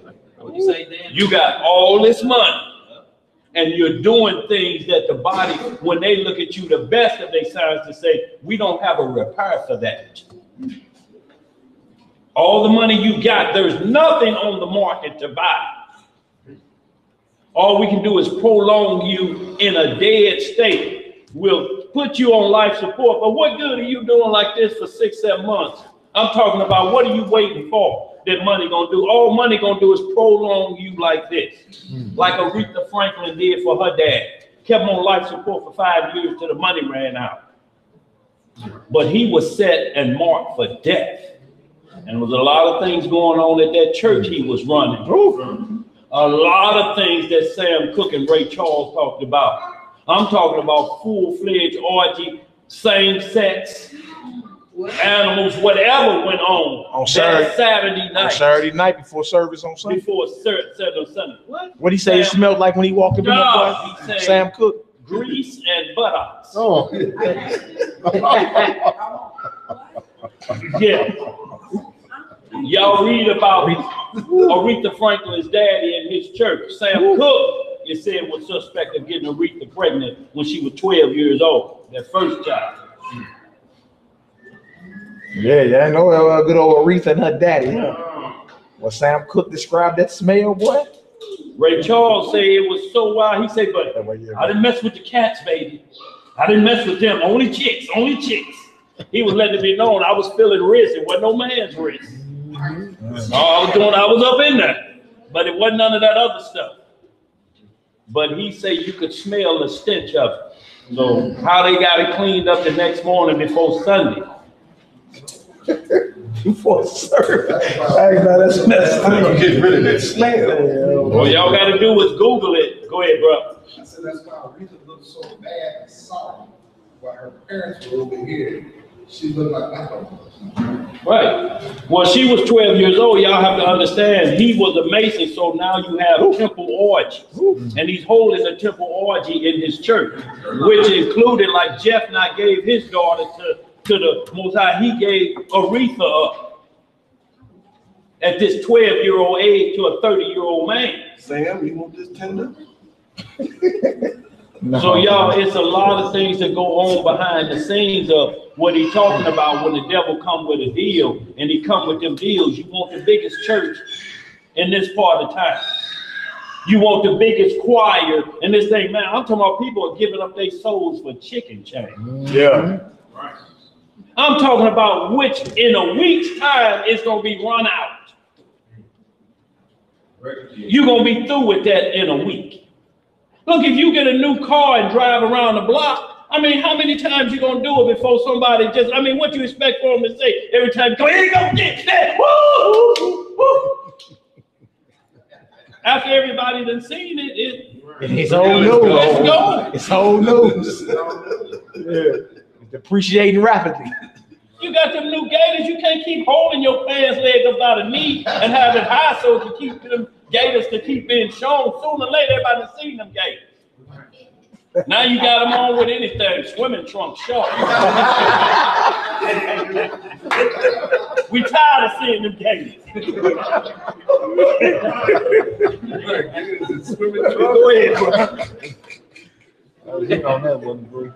All right, Luke 9, y'all, 57. 57 on that. Luke 9. Go ahead, AZ. That's almost like standing in line for a pair of shoes that everybody. Yeah. You stand in line 24 hours for a pair of shoes that everybody in line wants the same pair of shoes. That's right.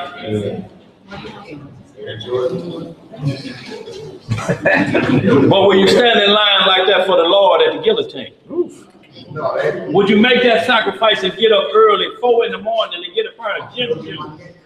You spend $400 for a pair of shoes and a hoopty you can get for $350, but you standing on a bus stop in them shoes. Something wrong with that picture.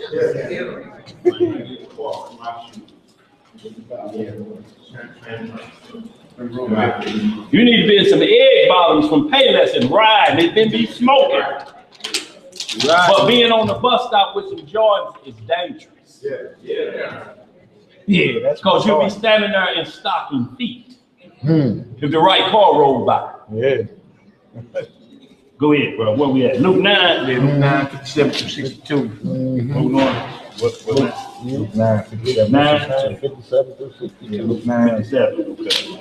Luke 9, what he brought? Luke chapter 9, verse 57, y'all, these last 5 verses. What's the closest song? Let's do 44.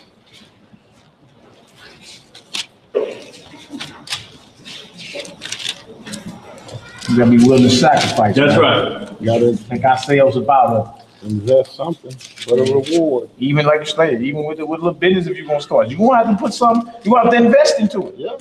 You have to give up something to get something greater. Anything. That's the way in life. That's how it works. 6-7 more hours than a normal work day. Because it's yours. Yeah. Sacrifice sleep. Yeah, everybody else gone home. You in there cracking the books, figuring out what you got to do the next day. Let's get it done, bro. Luke chapter 9, verse 57. Yeah. And it came to pass that as they went in the way, a certain man said unto him, Lo, I will follow thee whithersoever, say that for me, Ariel. Whithersoever thou goest. So he's saying, I'm willing, I'm ready to sacrifice. Wherever you going, I'm going. Right? You got some people come right out the gate. That's right, to the death. I hear you. I hear you. We're going in with that Romans 8, actually. Romans 8, 35 on down. Because we see what Paul's mindset was at. I hear you. But when it comes down to giving something up, that's easier said than done. You feel me? So check yourself. It ain't saying you can't get there, but get there. Because everything that you know is life will be tested. Reality is we know it's gonna end. That's right. Very short, very soon. They was in Hawaii thinking life was over. That's 2 months ago. They thought North Korea launched a nuclear missile on Hawaii. They was throwing babies in the sewers. You know how real that is? They were throwing their little babies in the sewers in Hawaii because they got word in less than 10 minutes your reality is about to change for everybody here. And guess who was over there with 800 million? Magic Johnson. At the same time, Trimmer. It's gone. It's over. I'm gonna die on vacation. Well, you talking about some low running? You talking about some Jesse Owens? You talking about some boy? Look, everything you know is life is over. If nuclear hit, game over. What are you talking about? We're talking about the book of Eli after that. Oh. Huh? Well, a hand wipe will get you a date. Oh. The hand wipes they give you at KFC. A Wingstop, that'll get you a date. Huh? A small little shampoo right there. Right. You understand? Right. And look, they was telling you in the book of Eli, he said, I come from a time when we didn't respect or hold any value to anything. We threw away food. We didn't monitor our water. We took everything for granted. So they don't have nuclear weapons not to use them. That's right. Eventually something gonna get shot off.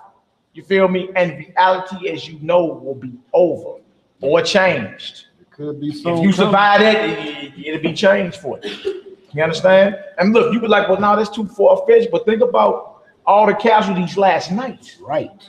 From them launching over 50 Tomahawk cruise missiles into Syria. Think about the little babies that just got home from school.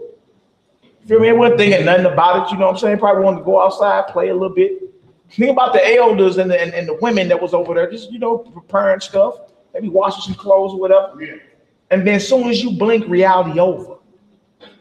You see?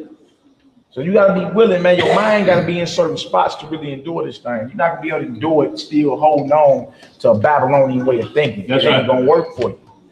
It ain't going to work for you. You've been called back home. You feel me? So by any means necessary, we got to adopt that ancient mindset again. of our forefathers. We reading about women that was telling their sons, take your death like a man. Know what I'm saying? We reading about men that was slaying lions and 800 people at one time, and banging with lions in snow. You dealing with that type of mindset, but that mindset and the things we reading about was not attained by what we grew up thinking was right. You feel me? We've been programmed backwards here. Everything's backwards.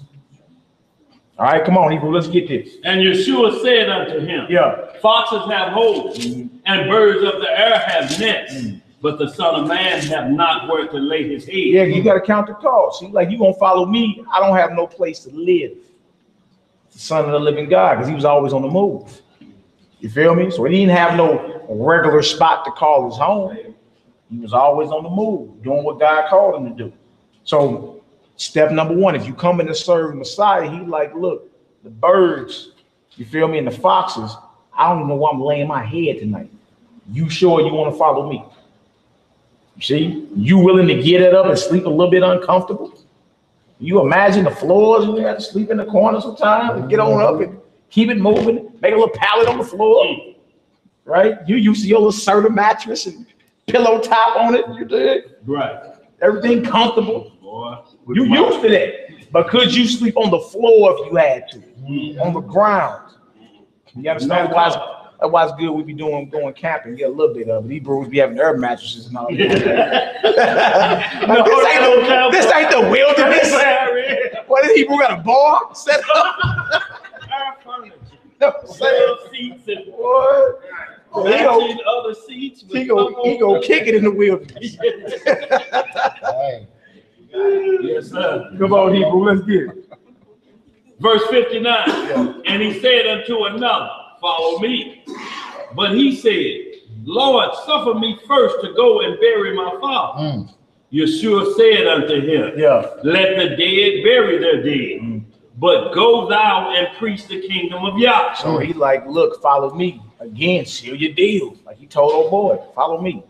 There's another excuse. I got to go bury my father. He said, what? Let the spiritually dead bury the physically dead. We got work to do. Follow me. You guaranteed the kingdom. Now, how many of y'all can do that, though? Because you know the mocking coming. Boy, you ain't show up at your daddy funeral. Oh, boy. Because of what? You know what I'm saying? You gonna get talked like bad like a dog on that one. You don't show up at Big Mama the funeral because you were doing what you call kingdom business. You know they're gonna mock you. They're gonna put the little fingers up there at the quotes. Yeah. So kingdom work. I believe you're losing it, brother. Losing it. Huh? Come on, Hebrew. And another also said, Lord, I will follow thee, but let me first go bid them farewell, which are at home at my house. Exactly. All these could be excuses. I got a funeral to go to. I gotta get one last goodbye. Feel me? I'll follow you, but dang, you said you ain't got no place to stay. Where I'm gonna sleep at? Huh? Right. He said he got you. Yeah, come on with it. What does your faith kick in at? Right? You can't sleep on a pillow top Serta anymore. You have to sleep on an air mattress. So bad. Well, I'm just used to my comfort and my. Yeah, I hear you. But are you willing to give that up for a greater cause? Like if you had to sleep on the ground or sleep on one of them thin air mattresses, don't get that high off the ground, about that high. I ain't talking about the thick ones. Something about that high right there. You did.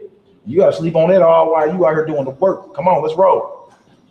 But now, I'm used to. See, everything here was something that could have been an excuse to get out of what he was called to do. All right, come on, Hebrew. And Yeshua said unto him, no man, having put his hand to the plow and looking back, is fit for the kingdom of Yah. See that? Right. That's the mindset. Once you put your hand to the plow with this, you can't be in the spirit of looking back. I wonder what they thinking about me. Dang, I wonder who said that. Dang, they think about that, got me messed up. Dang, I sure miss being down there on that whatchamacallit. Boy, I used to have them all food. Yeah, I hear you. No man starting off in this and got the spirit of looking back. You're not fit for the kingdom. That probably hurt, don't it? Dang. Look, why would you go back to church with Brother Saint? You already know what's there. What are you going back for? What are you hoping for? You didn't check, it's still the same pastor that's teaching the same Sunday doctrine. Yeah. What are you going back hoping to gain?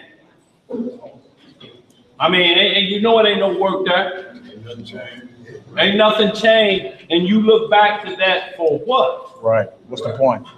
Then you make this word a mockery because you're saying it wasn't what I thought it was. No, you ran out of gas.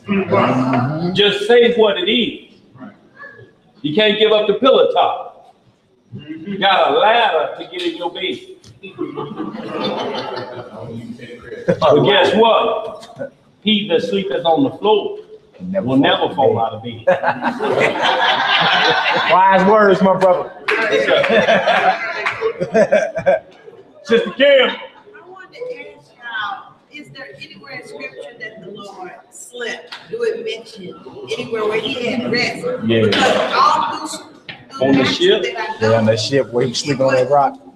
I didn't catch where he even got rest. And then it wasn't a complaint, but it was a statement that, you know, everybody else and every living thing got sworn blessings but him. Well, yeah, when he started his ministry is when he kind of went, you know, kind of off on his own. But up until that time, he was staying with his mother and stepfather. You know, so they had a home, you know, so he was staying there. But when he hit 30, it's time for his mission. He's been called now. He's of age now to move forward that where he has to leave his mother and father's home and he got to go out on his own. He slept a time you read about he was sleeping in the ship. Yeah, and when the storm came. And he was just snoring and the disciples scared to death. Water flying and they're like, wait a minute, is he dead or is he still breathing? How is he sleeping like he on that server that's 6 feet tall? And he woke up and just quieted the storm down and went back to sleep. Now, how are you worried about a mattress when you got this individual with you like that? What are you fearing about? What comfort are you looking for? And they looking like, what man can tell the storm? It's enough of that now. They scared. That's power. And went right back to sleep what he was doing. Snuggling right up on the hole of that ship. Went right back home to sleep. And they standing back looking. What manner of man is this? Now, ain't nobody in here been hungry past a certain sandwich. Raise your hand if you have. I'm talking about hungry. I'm not talking about because you didn't want to thaw that chicken out. I'm talking about hungry. I'm talking about when your belly button is touching your spine. I'm talking about there ain't nothing to eat. Nothing. You don't know where nothing coming from. That hunger for about 10 days or wherever when you say, I got a little bit of a taste of that. But I ain't been past a search sandwich, y'all.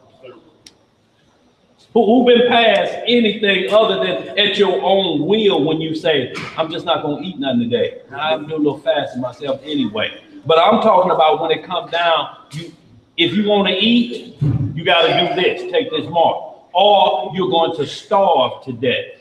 Yo, they don't have to force it on us. There's a call. Nobody's selling nothing. Ain't nothing moving unless you got the mark. And for those that withstand it, then they're going to kill you for that. But the majority of us going to be lined up in front of the post office ready to get it. If you already done spent the check 2 weeks from now, that money gone. Can't pay now, pay later. You like, yes, just the 23rd. So that check can come out, that money's gone. But what I'm talking about, when you wake up and they say there's zero unless you come down here to get your money. And then like Hebrews say, for one morsel of meat, like Esau sold his birthright. Y'all, this is a birthright deal at the end. It's for your birthright that the nations are coming after this. Y'all, if y'all don't understand birthright, you better get it down. You better understand who the adoption and the glory and the giving of the covenants pertain to. You give that up for one piece of bread, change. But y'all keep watching because it's at our door. Blocking it out ain't gonna make it go away. When your landlord knock on the door, who's in this apartment? Me. All these windows blocked up. What's going on? I don't want to look out. Well, by the way, I just come here to let you know, if you're going to keep paying your rent and staying here, these men out here with a mark, what you going to do then with the windows blinds shut and the doors all sealed up? To stay sealed up like that, you're going to take the mark of the beast. Right. And God forbid it's winter time.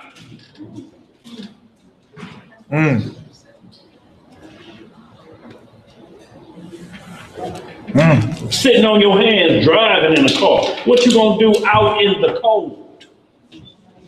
Like the birds.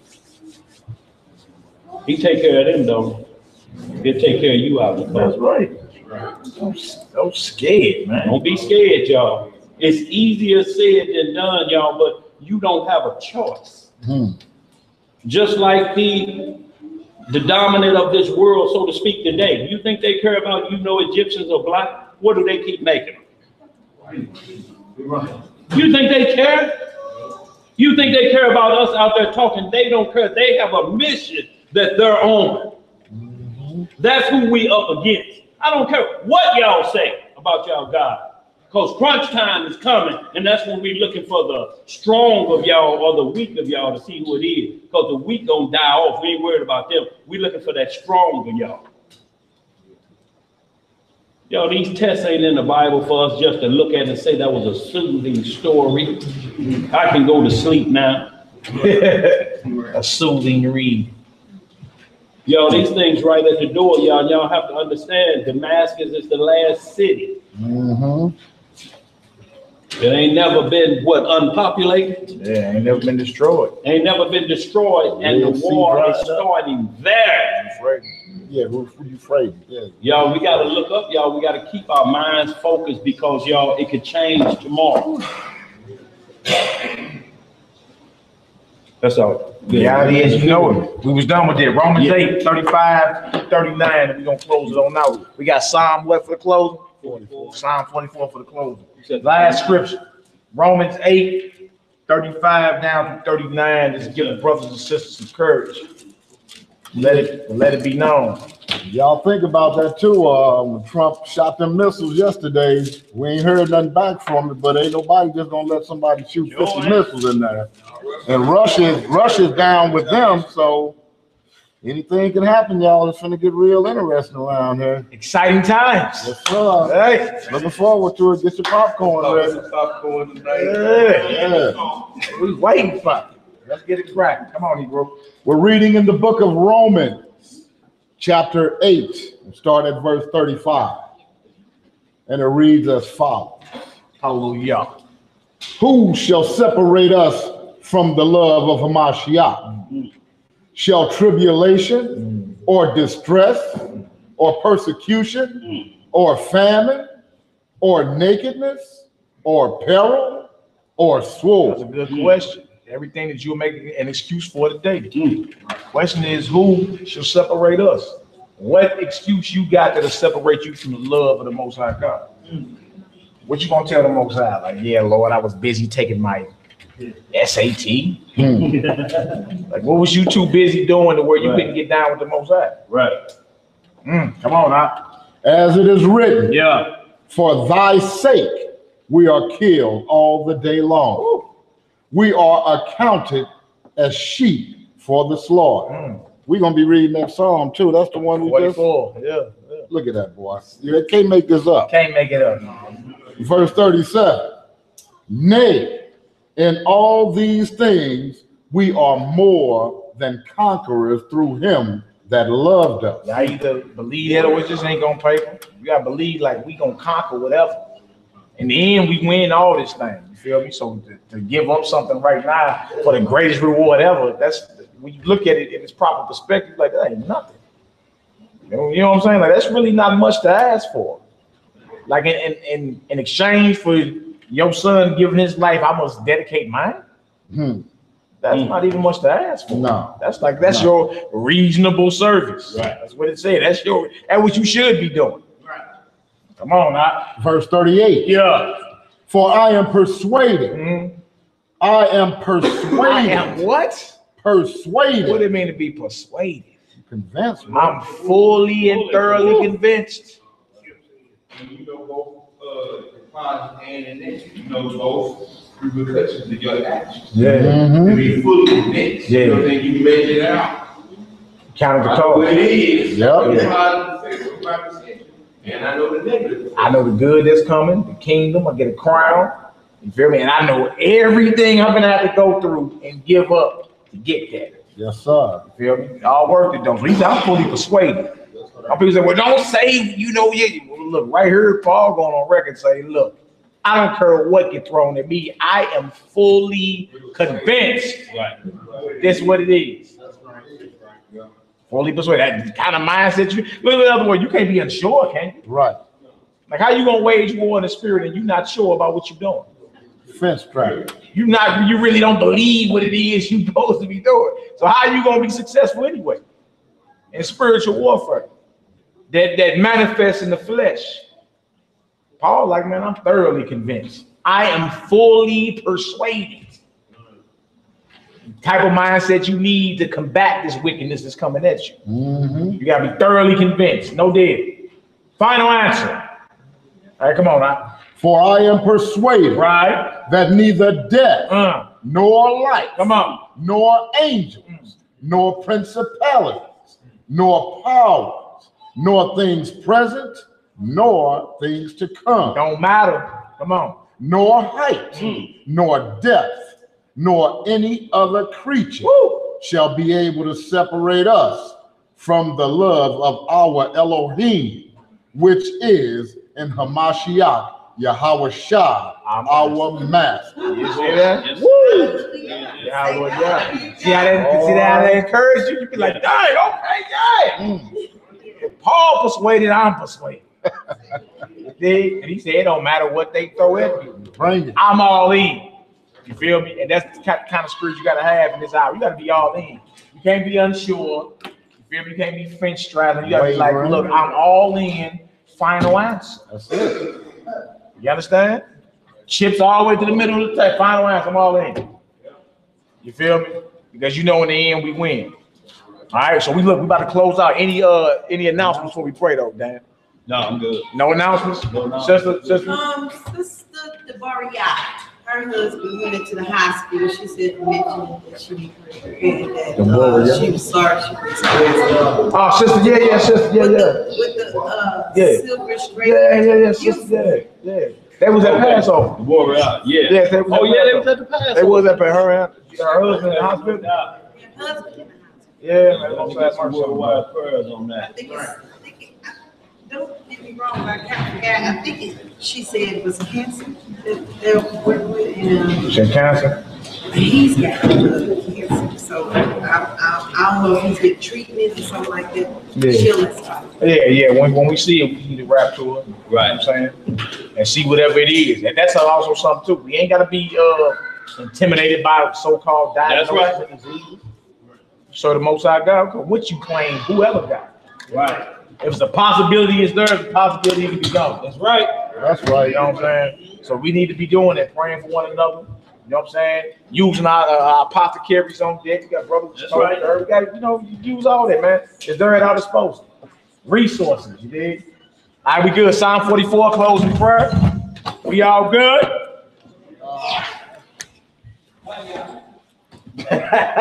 Hey, man, you got about 200 push-ups, don't you, bud? Oh, yeah. He made an oath with himself. Oh, did he? He made a vow. Hey, fulfill thy vow, brother. You? Come on now. What'd you say? If I don't do 50 push-ups every day, I'm gonna double up the next day? Yeah, man. He made a covenant with his tongue. He made a covenant with his tongue. He can't transgress, brother. All right, y'all. Psalm 44. 44, Big Mike. Psalm 44, closing psalm. All praise to the God of Abraham, Isaac, and Jacob. All praise. Honor and glory of his only begotten beloved Son. Long live the King. Long live the King. Psalm 45 to the chief Psalm 44, excuse me. To the chief musician for the sons of Korah. We have heard with our ears, O Yah, Our fathers have told us what work thou didst in their days, in the times of old. How thou didst drive out the heathen with thy hand, and planted them. How thou didst afflict the people and cast them out. For they got not the land in possession by their own sword. Neither did their own arm save them, but thy right hand and thine arm, and the light of thy countenance, because thou hadst a favor unto them. Thou art my king, O Yah. Command deliverances for Jacob. Through thee will we push down our enemies. Through thy name will we tread them under that rise up against us. For I will not trust in my bow, neither shall my sword save me. But thou hast saved us from our enemies, and hast put them to shame that hated us. In Yah we boast all the day long, and praise thy name forever. Selah. But thou wast cast off and put us to shame, and goest not forth with our armies. Thou makest us to turn back from the enemy, and they which hate us spoil for themselves. They hast given us like sheep appointed for meat, and hast scattered us among the heathen. Thou sellest thy peoples for naught, for nothing, and does not increase thy wealth by their price. Thou makest us a reproach to our neighbors, a scorn and a derision to them that are round about us. Thou makest us a byword among the heathen, a shaking of the head among the people. My confusion is continually before me, and the shame of my face hath covered me. For the voice of him that reproacheth and blasphemeth by reason of the enemy and avenger, all this has come upon us. Yet have we not forgotten thee, neither have we dealt falsely in thy covenants. Our heart is not turned back, neither have our steps declined from thy way.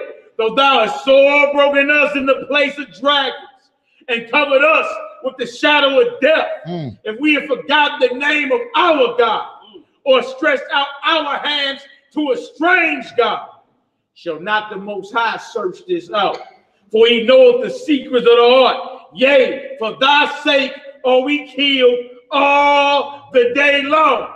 We are counted as sheep for the slaughter. Awake, awake, why sleepest thou, O Yah? Arise, cast us not off forever.